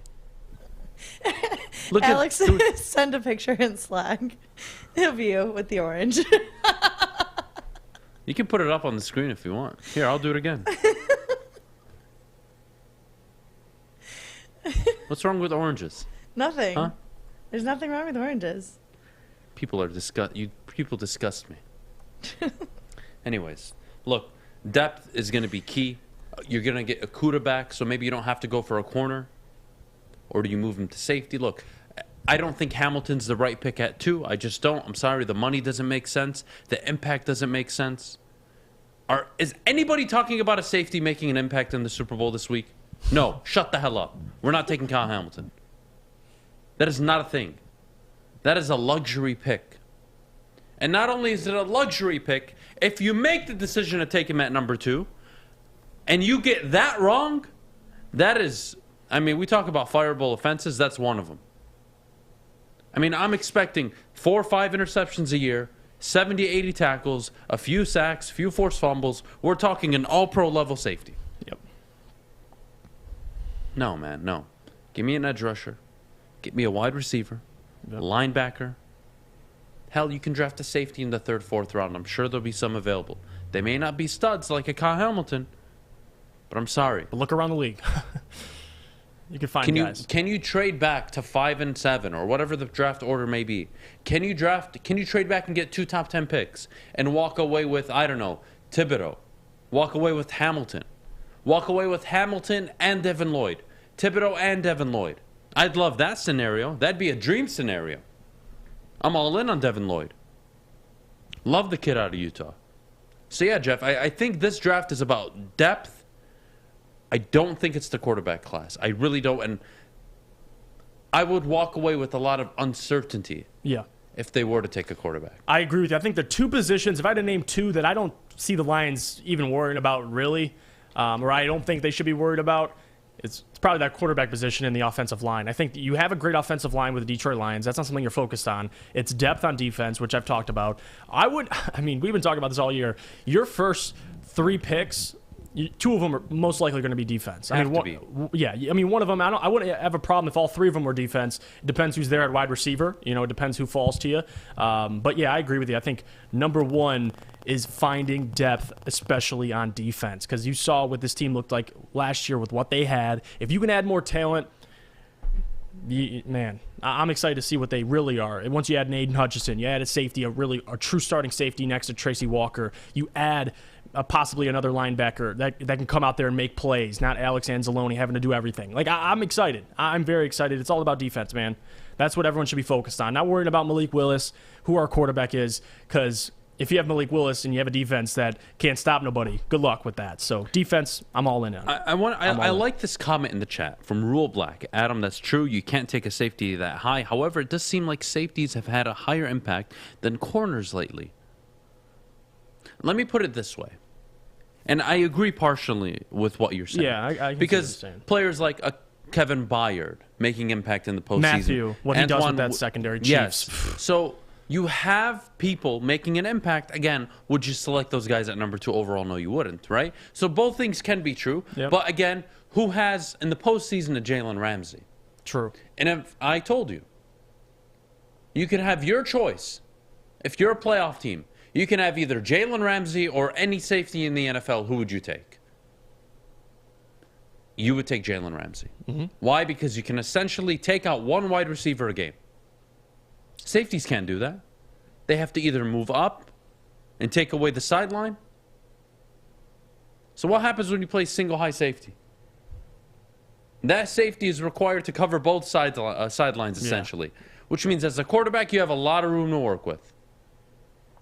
And it's extremely difficult. Now, is Kyle Hamilton that prototype guy that can maybe cover sideline to sideline with his, just extremely long legs? Sure. Great prospect. Won't deny it. Not at number 2. Kyle Hamilton at number 2 is what the Jets did with Jamal Adams at what, number 4? Number 5? Jamal Adams was a bust, is a bust. They're lucky the Seahawks gave him what they gave him. You don't win games because of that position is where I'm getting at with this. Not that they're not good players. But Aiden Hutchinson can win you a football game. Kayvon Thibodeau can win you a football game. TJ Watt won the Steelers multiple games this year. You get an edge rusher, you will find success in the NFL. It is that simple. Guys, do you remember how good the Lions were? Or at least how you felt they always had a chance when Ezekiel Ansah was healthy and playing in his prime? Do you not remember what it was like to have an edge rush, Cliff Averill? Do you not remember how important, how game-changing it is to have a pass rush where your offense is having a mediocre day and all it takes is one play from your edge rusher to get to the quarterback, sack him for 7 yards, throws off the entire offense, they end up punting, you get the ball back. Safeties can't do that. Corners can't do that. Linebackers, to an extent, depends how good they are. For me, you draft an edge rusher. You address the linebacker position early or later with McFadden. I don't mind. You get a wide receiver because I want to see Ben Johnson create problems. And follow me for a little bit. What do I mean by problems?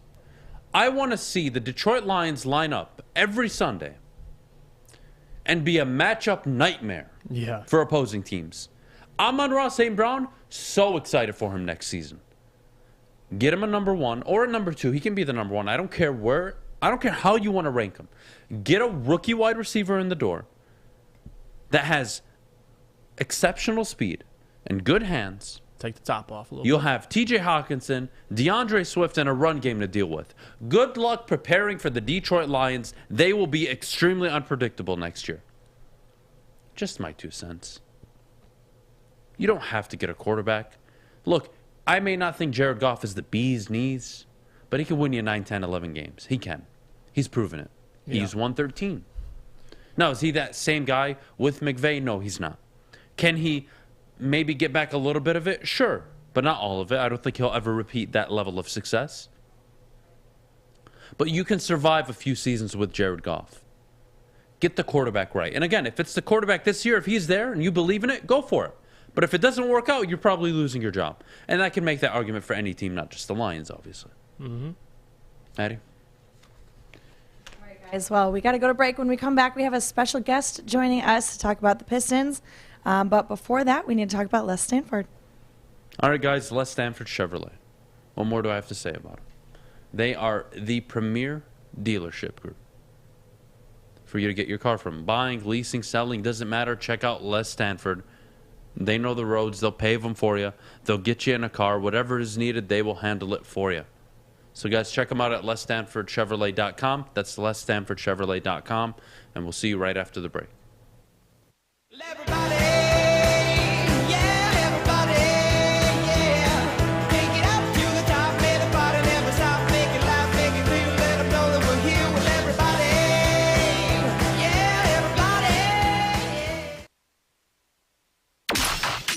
Here at Woodward Sports, we're always up for a good cause and a good time. This year, we present the 2022 Cupid Sunday Run. Yeah, you heard right. Time to get in our underwear and run the streets of Detroit. For the last 12 years, we've stripped down, ran in the cold, and partied to raise money to help fund research to end NF. February 12th, join the staff from Woodward Sports and hundreds of other beautiful people downtown at the Tin Roof. You can register as an individual or your team today at woodwardsports.com.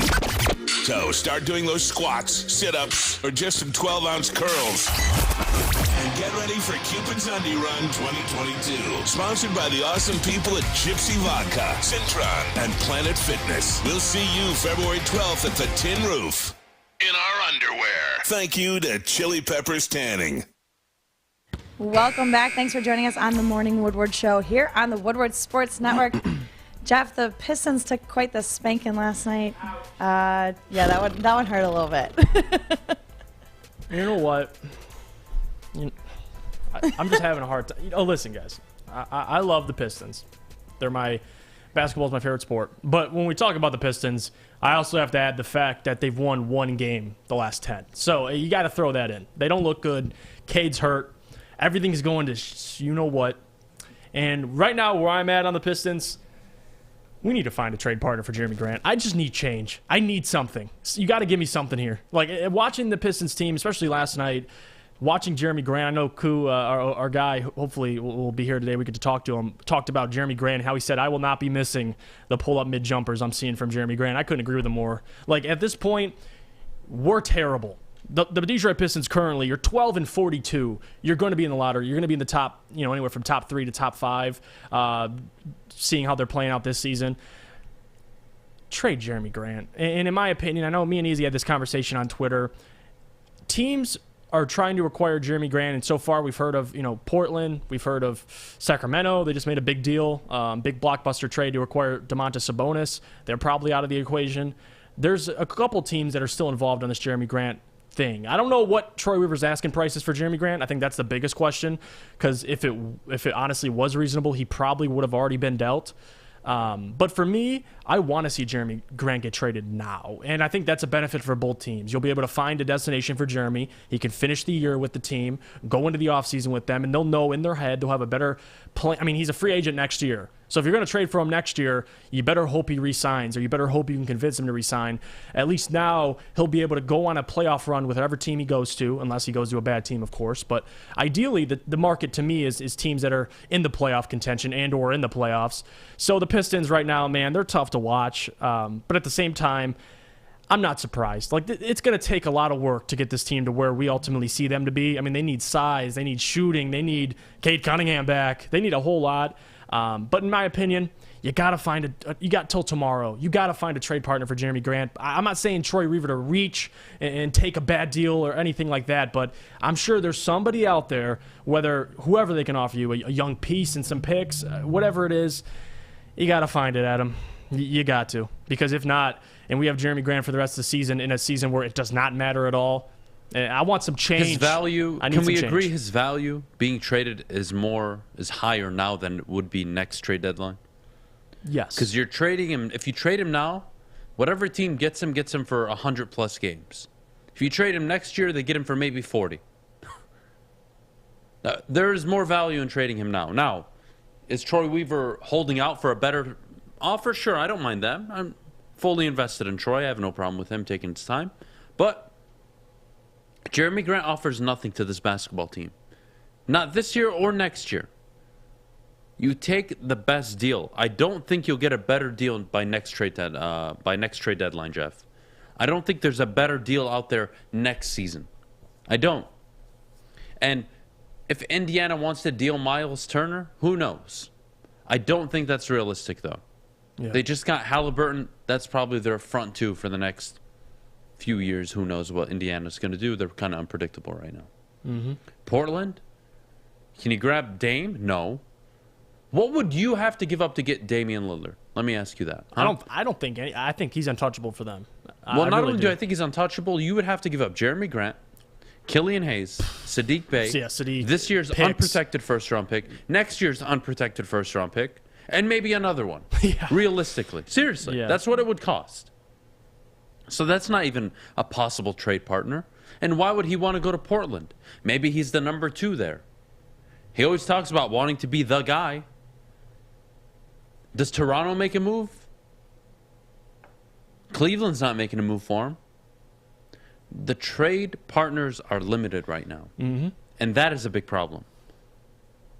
The demand for a player, I think higher. I think he's the only player in the market right now with value. I'd agree. That is the only openly one. Being shopped. Like, I mean, clearly. All right, we got Khalil joining us in a minute. I'm excited to talk to him about all of this. But before we go, I want to switch gears off of basketball. Well, we'll stay on basketball, but a different side of it. Forget the trade elements because Ku's going to come on in a little bit. When we revisit Jabari Smith, Chet Holmgren, Jeff, forget upside, forget talent, forget projections. Who is the better fit for Cade Cunningham moving forward as a superstar player? Anybody they can shoot and make plays with the basketball. He doesn't necessarily rely on Cade. Like, I thought CJ McCollum, he's obviously not ideal, but someone like that. Like, if Killian could create his own shot and was a great three-point shooter, I would be sitting up here with no issue. He was starting to line up with Cade Cunningham. Cade needs shooting. Wherever you can get that at, obviously you need size as well at the center position, but that's another conversation to have at another time. You can address that. But to answer the question, man, you need shooting. That's what Cade thrives off. He's a playmaker at heart. And at the end of the day, if you're looking for someone to fit with Cade, it's going to be someone who can hit jumpers. That's literally it. That's all you got to say. Whether it's a 2-guard, it's a 3, a 4, a 5, get someone who can space the floor, man, because Cade will benefit from it. You've seen it. You know, if you were able to get a guy like Buddy Hield, I can only imagine what he'd look like with Cade Cunningham. All right, well, we're going to go to break. When we get back, Khalil from Locked On Pistons coming to talk about the obvious trade deadline, Jeremy Grant situation, potential draft prospects, what the hell Sacramento did yesterday. They probably broke the internet, to be honest with you. I'm excited. We'll talk to him next. But before we go, Maddie, what do we have to do? Fulling Warehouse. Yes, guys, let me tell you about the Fulling Warehouse in Hamtramck, home of the original football bowling pin game called Fulling. It's very fun. Host your corporate party, team building event, or just come in with family and friends. 2 ways to play. You either have $10 unlimited open play or a private lane reservation for up to $120. You can get 10 people for 2 hours. We have 100 bars, or 100 beers, excuse me. That would be great, too, 100 bars. Our $2 mystery beer machine and multiple full bars. You bring the food or have it delivered. Come get your full on. Check it out at fullingwarehouse.com. 6 dark corners, a driveway and a patio, 5 windows that could become doors. Every house has unique security challenges. Guardian Alarm has more tech, more team, and more ways to help keep them all safe. Get a professionally designed and installed security and smart home system from Guardian Alarm. Sign up today and get a free video device. Guardian Alarm. Smart right from the start. Call 1-800-STAY-OUT. Get a shot up. This is for the win. All of Detroit's sports teams live on Woodward. All of Detroit's sports coverage lives on Woodward Sports. Driving the best in Detroit sports coverage. Ladies and gentlemen, you see me eating oranges right now. And not only am I eating them, I am taking my health extremely serious this year. Mental and physical health, guys, I can't stress it enough. Your fitness is essential. Planet Fitness is where you should be working out. $0 down, $10 a month to start. A judgment-free working environment. Guys, there's no better place to work out where people aren't staring at you, giving you the look. It's happened to me. I am one of the most unathletic people you'll see in the gym, probably, considering everyone looks like they're on steroids. But they don't look at me, at least. And I like it. I don't like the attention. But anyways, guys, Planet Fitness, check them out. $0 down, $10 a month to start. They are the new sponsor of the Woodward Sports Studios. Can't thank them enough. Having said that, we are joined by a very, very special guest, Khalil from Locked On Pistons. Good morning. How was the drive? What's the deal? The drive is definitely something. It was Always a little bit more. interesting. Yeah, it was a little bit more traffic than I expected, but I got here. Oh, I know, man. Every morning I deal with it. And, it takes everything in me not to, just rage. Right off the road. But anyways, I do want to get started. I want to start with Jeremy Grant, if you don't mind. Okay. This is a two-parter. One, does Jeremy Grant hold more value by being traded before the deadline this year or next year? And then the second question is, who are the possible suitors this year right now? What are we looking at? Is it Portland? Is it Indiana potentially? They're just wheeling and dealing.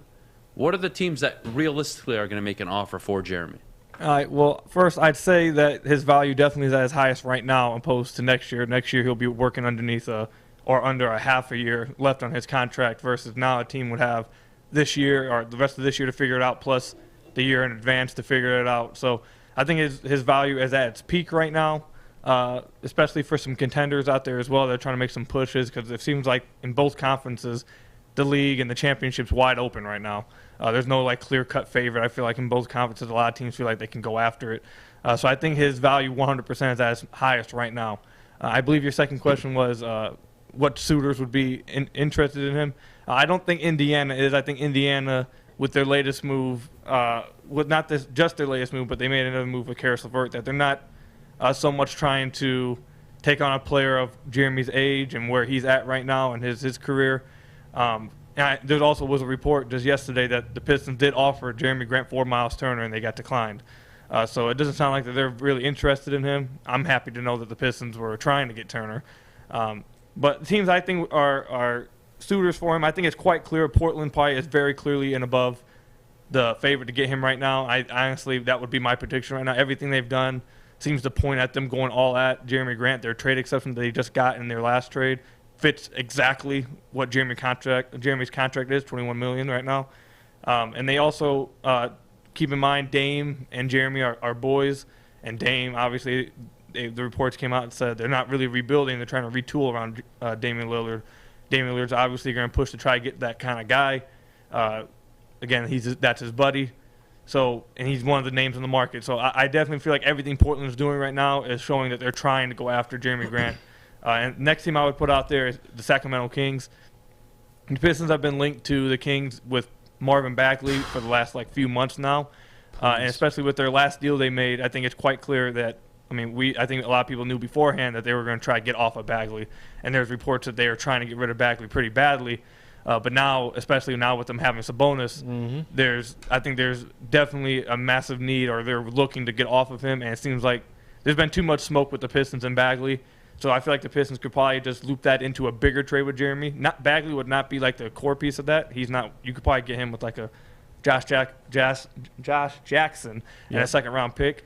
But they could probably try to warp that into a bigger deal. Maybe try to put Rashawn Holmes into that, along with a first-round pick, and Bagley for Jeremy, Josh in a second or something like that. So those are the two teams I'd keep my eye out for. But I also always say that the team that you don't really hear about a lot of times come out of nowhere and just makes a trade. The one I always bring up is the fact no one thought the Pistons were trading for Blake Griffin. No one thought Blake Griffin was even on the market, and out of nowhere that just happened. So stay tuned for those the two teams out right now I would pay attention to. Yeah, I 100% agree with you. My question would be, between those two teams, you got the Kings, you have the Portland Trail Blazers. And I'm putting you on the spot right now. If you had to, maybe you have two offers coming in. You have the Kings and you have an offer from the Trail Blazers. Out of the two teams, what would be your ideal destination, probably based on the assets coming back? Would it be Portland, or would it be maybe a team like the Kings where you're getting a Bagley back? You're getting something back rather than maybe a Simmons and other picks and other capital. What would be preferred for you? It would depend on what's coming back. I don't know what would be coming back in some of these. I'm really interested in the trade player exception. Yeah. Because I think that could actually be incredibly useful for the Pistons if they had that. They could use some money in free agency, then use that exception to go out and pick up a bigger contract player in a trade if they wanted to. I'm interested in that. Also, if they're able to get that pick that they just got from New Orleans, I believe it's projected 5 to 4. You get it if it lands somewhere between 5 and 14. I would be interested in that. The thing is that I think you could probably do the trade with Portland and also get Bagley still if you're really that high on Bagley, which it seems like Torrey River really is.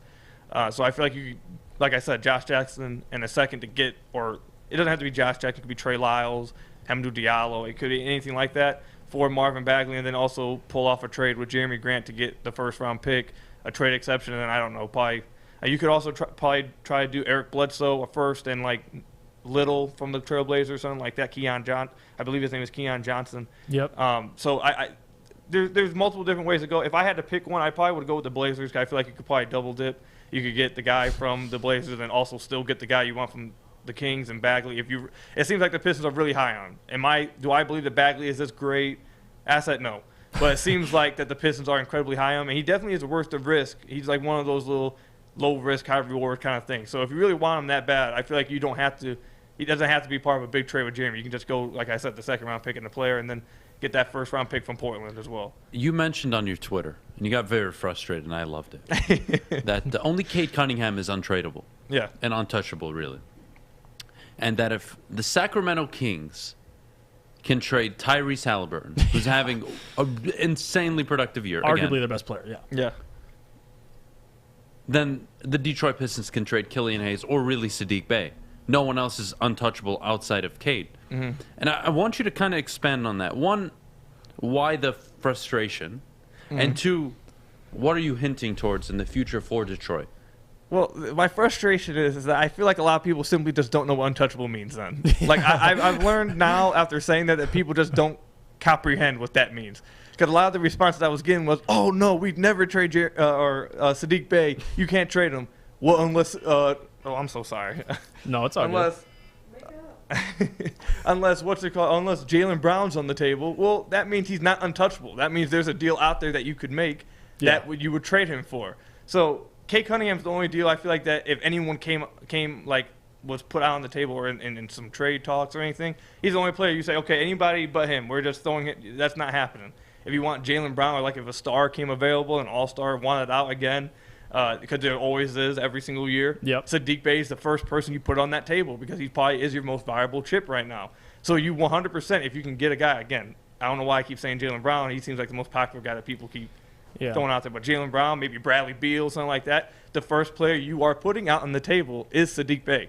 And if you refuse to put Saddiq Bey on the table for Jaylen Brown and Bradley Beal, you need to be drug tested. Yeah, so you need to be fired. Whatever you're doing. That's the issue there. I honestly, I love it, and I completely agree with you. I think people look at that and they hear Saddiq Bey isn't untouchable, and they immediately assume, well, so if they gave you a first-round pick for him, no, there's two different conversations you're having. Like, I agree with you 100%. Like, if there is a superstar available, no question, Saddiq's the first offer. I mean, look around. You got Jeremy Grant going out, possibly out the door. Who's next? Isaiah Stewart you're offering? Like, no, you're 100% correct. And then I'd offer my wife. Nobody's untradeable when it comes to superstars. Sorry.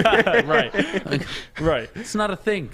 Everybody's on the market except Kate. I totally agree with you. And the other problem is a lot of people saw me use Tyrese Halliburton as the deal. I mean, as the comparison. Everyone was like, "Oh, why are we trying to follow the Kings mindset? Why are we?" That's not the point of the tweet, dude. Like, I'm saying that if he can be traded, anybody can be traded out there besides Kate. Like, it's not saying that you should then go make the dumb trade that a lot of people think the Kings made and trade Saddiq for a bunch of trash. Like, no one's saying that. But if Jaylen Brown or Bradley Beal or one of these stars become available, then you 100% include Saddiq Bey. Since you brought them up, I'm a big fan of Domantas Sabonis. I've had a man crush. It's actually how we met, by the way, over my Sabonis comments on the Pistons.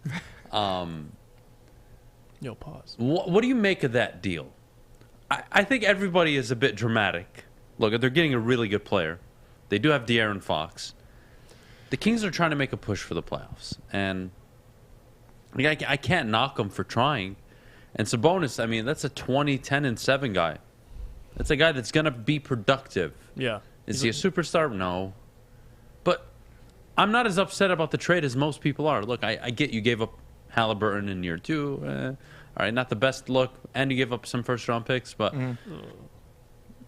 I'm not that upset. I think Sabonis is a really good player. No, yeah, Sabonis definitely is a really good player. And I think the lot of where it's coming from is because everyone has attached themselves to Tyrese Halliburton. And he's a really good player. But to get good players, you have to give up good players. So there you go. I think a lot of the problem is with people that a lot of people have valued now Halliburton over Fox over there in Sacramento. But it appears that, one, Sacramento didn't think that them two could work together. And 2, Fox just didn't have the market that Halliburton had. And I had known for a while that Sacramento was going to try to make a big trade. A lot of people kept trying to tweet at me and say, "Oh, Sacramento's in this selling market. They're not trying to make this big deal. They're trying to go for this top 5 pick." No, that was I knew that this was coming. Something was going to come. They were in it for Ben Simmons at first, and they recently pulled their name out of that. They've been trying to make a move to try to, one, buy their fan base back because their fan base has checked out on them. Yeah. And 2, I think what people need to understand here, because I've seen a lot of people, including one of the beat writers and a few people, talk about, why do you want to build to get to the first round this year? Why are you trying to get to a play-in? Why do you want to get to the first round next year? Why wouldn't you just want a top 5 pick? This is a team who hasn't made the playoffs in 15 years. It's the Kings. I promise you that if they made the first round, they're probably celebrating like the championship. 100%. Isn't this the same owner that has his daughter doing the halftime shows? I don't know. I wouldn't doubt it. That sounds like a Sacramento. I don't know why I know that, by the way. I saw it somewhere. I don't know. But I'm pretty sure this guy's just filthy rich. He probably is. Tried to turn his daughter into a singing star. She sings at the halftime shows in Sacramento. No wonder why nobody goes to the game. And honestly, you saying that makes 100% sense, because we had Anthony and Pistons talk on yesterday. He was talking. He knows one of his buddies is a beat writer in Sacramento. He says the Kings want to win. Yeah, they don't want to. I mean, we look at the Kings like they're the Kings, but they, in their mindset, they want to make the playoffs. So trading for Domantas Sabonis, I can't hate it, but it's like the problem is that people will say, "Is this really going to help you win? This could make you worse." But I don't know if it makes them worse. I know there's going to be some issues spacing-wise, defensively as well. Yeah. But Sabonis is a really damn good player, like you mentioned. He's a really good player. I need to see it play out. I don't hate it. I get what their idea was. A lot of people act like they don't understand what they were trying to do, and that they're just like making NBA trades in 2K and like just picking the trade machine, whatever. But I get what they're trying to do. The question is now, will it actually work? So we have to wait to see that. But I agree. Sabonis is a good player. I see what they're trying to do at least. I think the last rumored question that I want to ask you this morning. Harden, Simmons. Any progress? 1 and 2. What the hell should I think of Kevin Durant if he finishes the Brooklyn project with nothing? But it might be a Uno. And I have to go back in time and say, oh, wow, this guy left the most stable franchise in basketball. The best point guard, arguably in NBA history, you could make a case if you wanted to. For a guy who believes the earth is flat and an overweight guard who just gets triple doubles but makes zero impact in the playoffs. So I think that there's a legitimate interest in the Simmons and Harden trade. Whether this happens or not, I don't know. I think there's a lot. There's been a lot of smoke from the Nets side trying to downplay it. I think everyone knows there's no downplaying it. This is like Harden you can watch his body language when you play. There's been enough reports coming out. I mean, my favorite thing, just real quick, is that when players and coaches come on and be like, oh, it's not coming from us, then you don't know. You guys are liars. You guys you guys lie every press conference you guys possibly have. You guys don't tell the truth ever. I promise you, we don't care. We know what's really going on. So the Simmons Harden thing, I think it definitely is a chance that happens. I'm not sure if it actually will. There's a likely chance it could happen again in the offseason. Eventually, I do believe that I wouldn't be shocked if James Harden somehow finds a way to end up in Philadelphia at some point. But to your Kevin Durant question, so it definitely would be interesting to talk about. But obviously, he had some things outside of his control happen with the COVID stuff. But I mean, Kyrie's refusing to do what he has to do to be a full-time participant, which is his choice. But he's not going to be a full-time participant because of it, so he can't really help that. And then James Harden. Yeah, he's Harden, and he's out of shape, and hamstring issues. Now he's getting up there in age. So I don't know. You could point to Kevin Durant's leadership, and that he's probably not the best leader because he needs to rally the troops together. Which I feel like probably has been a question about KD for a while. No one questions how great of a player he is, but a lot of people seem to question whether he's a leader. Like when he went to Golden State, didn't have to be. Yeah, he didn't have to be a leader. He was a key he was just one of the parts in the machine. Mm-hmm. So. I don't know. He definitely probably you could criticize him as a leader probably and ask for him to try to put it together. But I mean, you have Kyrie Irving, who's getting that dude together. That dude, Stephen A. says something that usually Stephen A. is crazy, but he said one thing that has me dying of laughter every time. He says, every day you gotta watch the bus just to make sure he's coming off the bus. you don't know if he's gonna be there or not. So that's who he's dealing with over there. So I don't know who could really handle Kyrie, but it'll be interesting and interesting to watch for sure. Man, it's a mess down there in Brooklyn. But I want to ask you before we leave back on the Pistons. We got people always discussing in the chat with us about Dwayne Casey, and now we asked you earlier about Dwayne Casey. Now we're about 60 games in. I know you talked a little about him last time you were on, but where are you now with Dwayne Casey? And I know people are saying fire him. Some people are saying, which in my opinion, firing Dwayne Casey isn't going to fix the issues right now. Like, Dwayne is our coach now. In the next year or two, maybe it's a different answer to that. But in your opinion, where are you right now on Dwayne, and maybe 60 games in on Dwayne? So I'm in the same place I was. When was it you guys had me on last? Like 20 games ago, 30 games ago, I think? Yeah, 20 games, 30 games ago. So I'm in the exact same place. I'm not a big fan of Dwayne Casey. I don't think he's that great of a coach. However, like you said, he's not firing him, not changing anything. The Pistons have zero plans to fire him right now. It doesn't make any sense. Yeah. Fans out there that want him gone right now, it's not happening. And who do you bring in? That would be my question. I mean, I actually think that in like a year and a half, 2 years from now, I think there's a very real chance that they just promote Jerome Allen, from the bench up to take his spot. I think that was something that was rumored when they initially got Jerome Allen, I believe from the Boston Celtics when they got him, I believe last offseason. But right now I'm in the exact same spot. Dwayne Casey may not be that great of a coach. He's not that creative offensively. There's a lot of things that you can point out with Dwayne Casey that you may not like, but also a lot of things out of his control with the roster construction, and that's not going to change anytime soon. If the soonest I think Dwayne Casey could possibly be gone is maybe like next offseason possibly. Okay. But even then, I think he probably finishes out this year and next year, and then he's out. Well, man, I can't thank you enough for coming on, Koo. We really appreciate it. He comes to the studio, too. Oh, Gotta give him credit, man. Legend. No, the studio's great. I have one more comment to make. So, I think a lot about sports, obviously. I do this every day. But there's just one player. He's so pulverizing, right? So polarizing, and he finally made it into my NBA top 500. Like, he finally cracked the top 500 for me. Hold on. He's now officially a top 500 player in my book after his recent performance where he was benched in overtime. And that's Russell Westbrook. Oh. And he was look, leading man, that thing I thought you were going to say Killian Hayes. I can't let you go without one Russell Westbrook, Dick. Dude, this guy is the epitome of a waste of life, oxygen, talent. He is the most useless basketball player in the NBA outside of James Harden. All the numbers, it's all freaking pointless. And it all goes back to Sam Presti. He drafted these jackasses.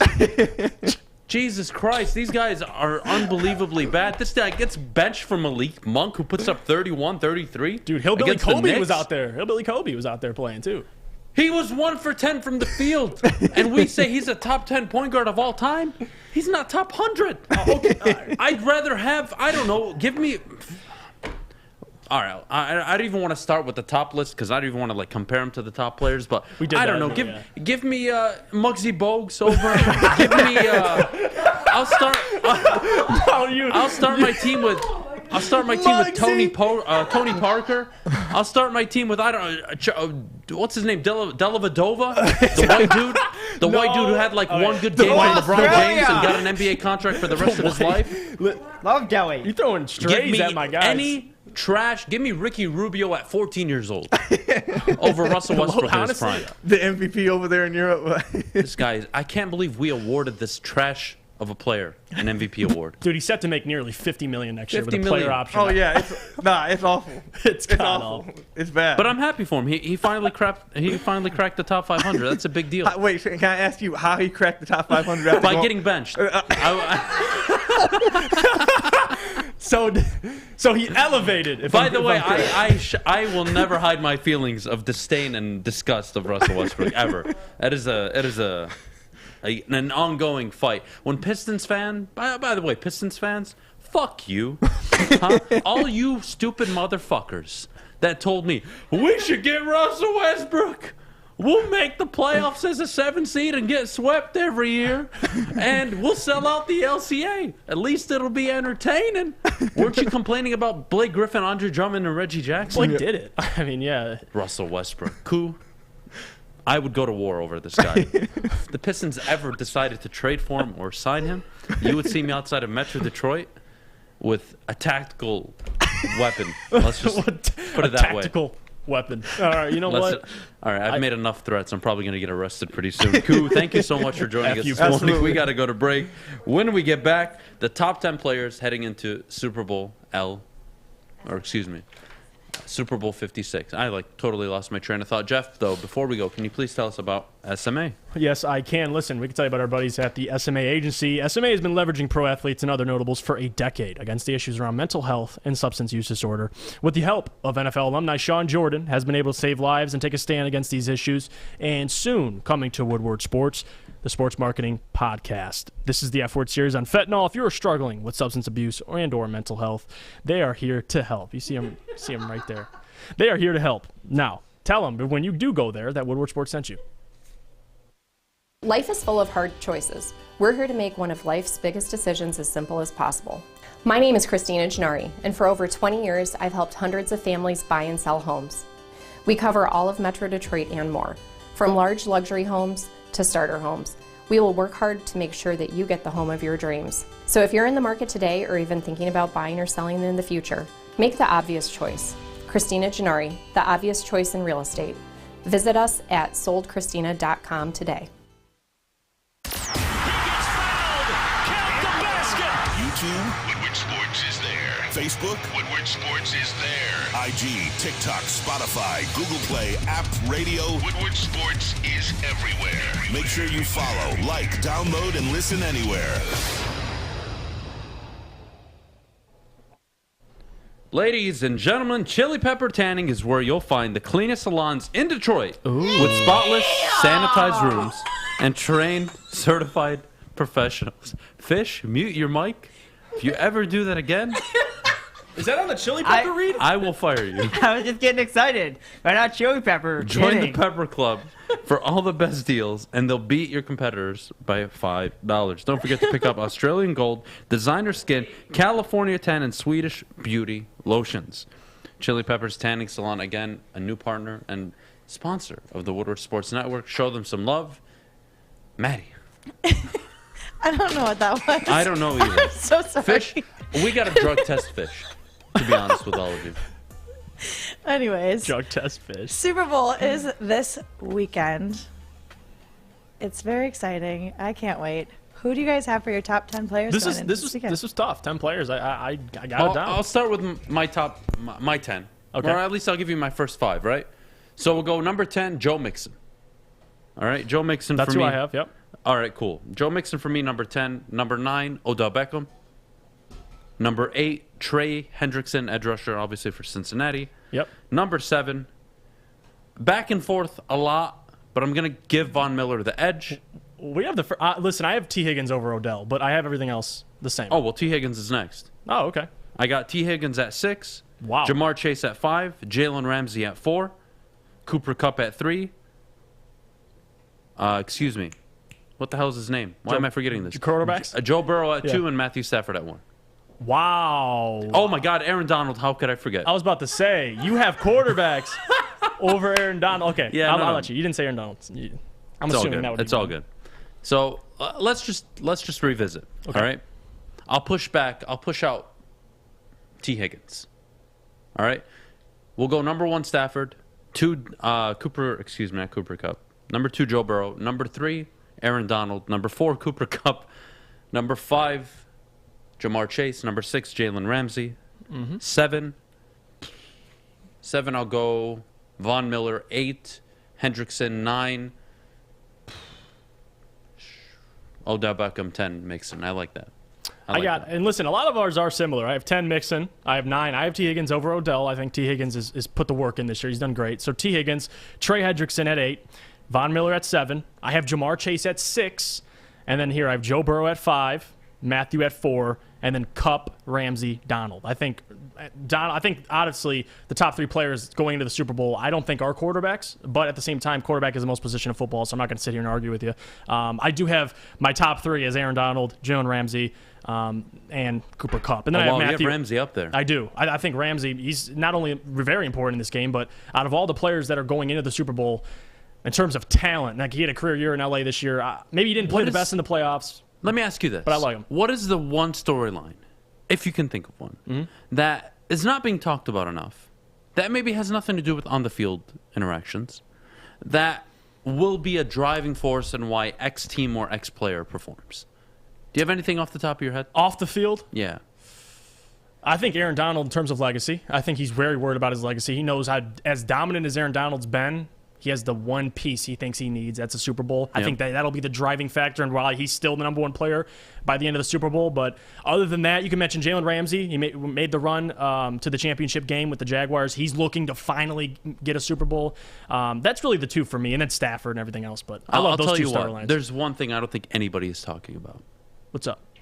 The Cincinnati Bengals and Trey Hendrickson are playing for Harambe. Oh, I knew you'd bring this one up. When I saw that, I think that is the story. It's great. It's great. If the Bengals win, I will show up Monday in a gorilla costume. Book it. Oh, my God. I love that. Book it. I will show up in a full gorilla costume if he pulls it off. This guy gets 2.5 sacks, Super Bowl MVP, Bengals win. Oh, my goodness. I don't think there's a better narrative out there than that. But I do agree with you. All jokes aside. Aaron Donald, huge. There's so many legacies on the line right now. There is a lot. And they're mainly on the Rams. Nobody's going to be upset with Joe Burrow if he loses. Yeah, those guys. Zach Taylor. What a run. They've got their whole careers ahead of them. Nothing's changing. With the Rams, it's, Aaron Donald's in his prime, heading towards the end of it. Who knows? Jalen Ramsey, Matthew Stafford, Sean McVay. Like, it's there. It's there in front of them. So I totally agree with you. We got to go to break. When we get back, guys, you know what time it is. Mailbag time. Get your questions set and ready in the chat, and we'll get it going. You're damn right I'll be wearing a gorilla costume. You're absolutely right.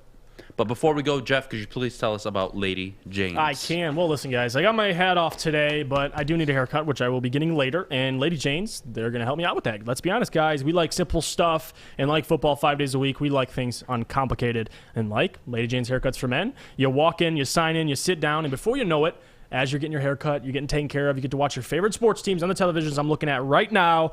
You are handsome and clean right after. Get to Lady Jane's, open 10 to 8, 7 days a week. Walk in anytime because it is wicked awesome. Hi, my diamonds. It's Crystal with an X. You want to get hot and perfect like me? Here's my super easy routine. Drink at least a gallon of water before you wake up. Attach a weight to everything in your house. Sell your car and just sprint everywhere. Scream when you exhale. Don't follow Crystal with an X. Do your own thing at Planet Fitness with tons of equipment and free fitness training in our clean and spacious clubs. Join now for just $10 a month and cancel anytime. An event 10 years in the making. Sunday, February 13th, Woodward Sports, Gypsy Vodka, and Cintron present the Stafford Bowl. Hurry up! Live broadcast at the Brass Rail in Detroit. Hey, keep stacking these drives now. Keep stacking these drives. Gotta have good ones every time we touch the ball. Come out with all of your friends for our pregame and stay for the watch party. Big drive right here, all right? We gotta keep pouring it on. Good fundamentals. Let's punch another one in, all right? Big drive. Let's go. The entire Woodward staff will be at the Brass Rail as Matthew Stafford and the Rams take on the Cincinnati Bengals. Come experience the Stafford Bowl on massive big screens, drinks, pizza, and DJs. One day, the Lions will make it there. Until then, we have Matthew Stafford and the Stafford Bowl. Let's go! That's unbelievable! That's unbelievable, and you know it. You know it is, though. See you Sunday at the Brass Rail with Woodward Sports. Welcome back to the Morning Woodward Show. Let's kick off Mailbag the right way. Jeff, one free agent you want the Detroit Lions to sign. Give me a name. Ooh. If you could have one. Market, I'll give, you know what? I'm a guy, I'm not about flash this offseason. Obviously, that'd be the easy answer. Go get a flashy wide receiver. I like Marcus Williams. I like the safety out of New Orleans. They have the connection already. He's coming to join his former coach of the secondary unit, Aaron Glenn. You're joining Dan Campbell. Familiarity there. And I like Marcus Williams. I think we need safety help. And if you're going to look in that area, I think a guy who's not an expensive option, but somebody who can come in and contribute right away, Marcus Williams. That's my low-key free agent I would like. You know what? The Lions do need a safety. And there is one who's 29 years old that used to play for the Detroit Lions, Quandre Diggs. Oh, I mean, it's different culture. Depends how much you're going to want to pay. If he wants 6, 7, 8, 9 million, probably not. But look, actually, I was thinking Anthony Barr, former Minnesota Viking. Yep. He's a free agent. This team needs linebackers. You're going to need an outside linebacker. Anthony Barr's the right fit. His problem, injury history, so I think the contract is going to determine that. But if there was one I could get where you told me I had zero salary cap implications or, that was my dream one, I'm actually going to agree with you. I like Marcus Williams out of New Orleans. 25 years old. You're going to get him at an effective rate. It's not going to be a tier 1 level safety pay. Yeah. I'm okay with it. And they need help. They do need help at the safety position. And they need someone who can force turnovers. Like Marcus has had at least 2 turnovers the last 5 seasons. Or at least 2 interceptions. So he does that. He gets forced fumbles. I like it. That's my pick. Next question. Do you think Cade will win Rookie of the Year? I'm going to go with yes. I think when he comes back, he'll continue his streak of just playing really good basketball. But Evan Mobley, he's been too consistent. And he hasn't been getting hurt. I think Cade can do it, but Evan Mobley hasn't been hurt. Mm-hmm. He's been playing solid all season. They're in the playoff hunt. Oof. It's going to be tough for Cade. He's going to come out and have to do 25, 8 and 8 every night, every other night. He's going to have to perform at an exceptional level to really catch up to Mobley. I think he can do it, but right now I think money's on Mobley, actually. Yeah, I 100% agree with you. I think the reality is, if we're going based off what his stats are going to look like, who's the best player, of course, Cade's my pick. The reality is the NBA and the voting committee are going to decide someone who's been healthy. And Evan Mobley, he did miss some time, but he's been healthy ever since then. So Cade, it's tough. Now he has the hip pointer injury. I don't know how many games he'll miss. Realistically, it might not be Cade Cunningham, but ideally it should be. Mark Gonzalez, great question. How would you feel about the Lions trading Taylor Decker for a second rounder and taking Evan Neal, the O-lineman, out of, or the O-lineman out of NC State with the number 2 overall pick, and maybe getting the Florida State edge rusher with the Rams pick? Mark, I'm not opposed to that, but I don't think that's the main focus this draft. There you go. Great idea. Great idea. Yeah. But boy, do you need a pass rusher. Mm-hmm. Boy, do you need help at linebacker. Boy, do you need a receiver. Trading Taylor Decker, you're spending the number 2 pick on Evan Neal. Maybe he goes 1. He may not even be available. So if that's your idea, it may all go to hell after the first pick. May well. So yeah, I think it's a great question. Interesting scenario. I just don't see it ever playing out that way, and I don't think they'll trade Taylor Decker. That's it. I don't see it. I 100% agree with you. I think if you're going to draft an offensive lineman, you're adding a great player to a strength of our football team. You gotta address the weaknesses, and I don't think the offensive line is one. If Taylor Decker, he played suitable after he got injured. He played fine. If Evan Neal can play to that level, you still have the holes you have. So you got, in my opinion, has to be a pass rusher. Let's see. Do you think the Malik Willis talk is all a smokescreen or to get teams to trade up? Nobody's trading up for Malik Willis, man. Yeah, it's just going to fall. Nobody's trading up to number 2 to grab Malik Willis. Yeah. But then again, the Bears traded up for Mitchell Trubisky, so who the hell am I to say that? We've seen teams make really bad decisions. It's happened. You never know. I'll never say never, but I just don't see it happening. Next question. Let's see here.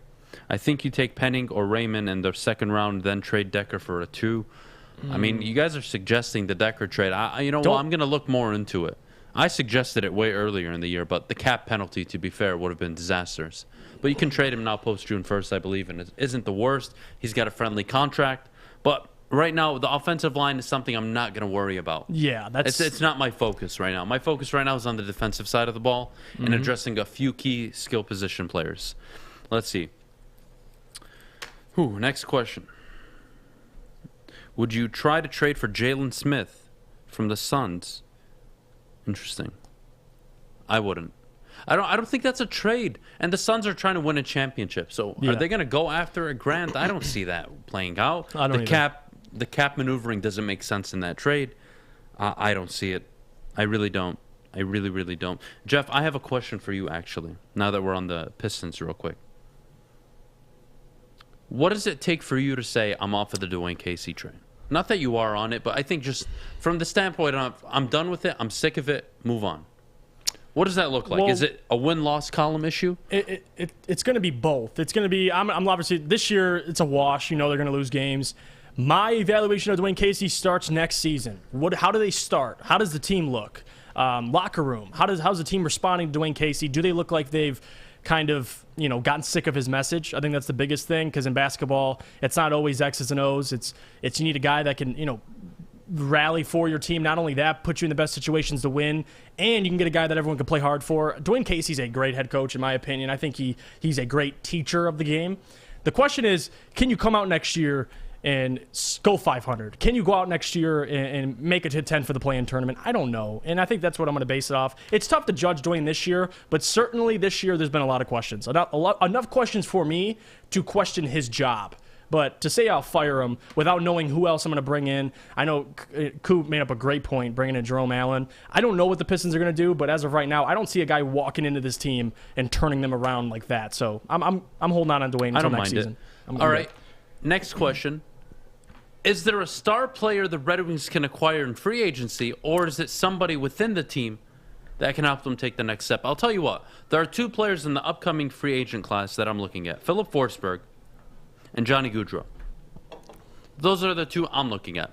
You don't have to get them. They're maybe not hard contenders every single year. But I will say, I think Raymond can be a star. Larkin is already developing into a star player.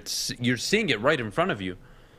So whether or not Steve Yzerman goes all in free agency, I think that's the question. 2023's free agent class is just as attractive as this one. This one at the top, it's super heavy with 33, 34, 35-year-olds. Malkin, Bergeron. I don't think the Wings are that piece away, so I don't think they'll go for those guys. I think they're going to go for a 26, 27-year-old Goudreau and Philip Forsberg. Is Adam Indian or Arab? Neither. I'm an American. I am Arab. Yep, I am Arab. My parents are born in Lebanon, in the Middle East. Hey, Adam, if the tomato is a fruit, then ketchup is a smoothie. Adam, first, go to hell. That is the most disgusting thing I've ever read in my life. Is he wrong? He's not wrong. That's the problem. He's not wrong. That's the freaking problem. We got to go. Thank you for a good Wednesday show. Tomorrow and Friday are going to be absolutely spectacular. I am so excited for it. And you guys know what's going to happen Monday if the Rams win, right? You know I'm burning this whole place down. You guys have a great Wednesday. Happy hump day. We'll see you tomorrow. Thank you again. Make sure you drop a like before you head out off the YouTube channels. We'll see you tomorrow.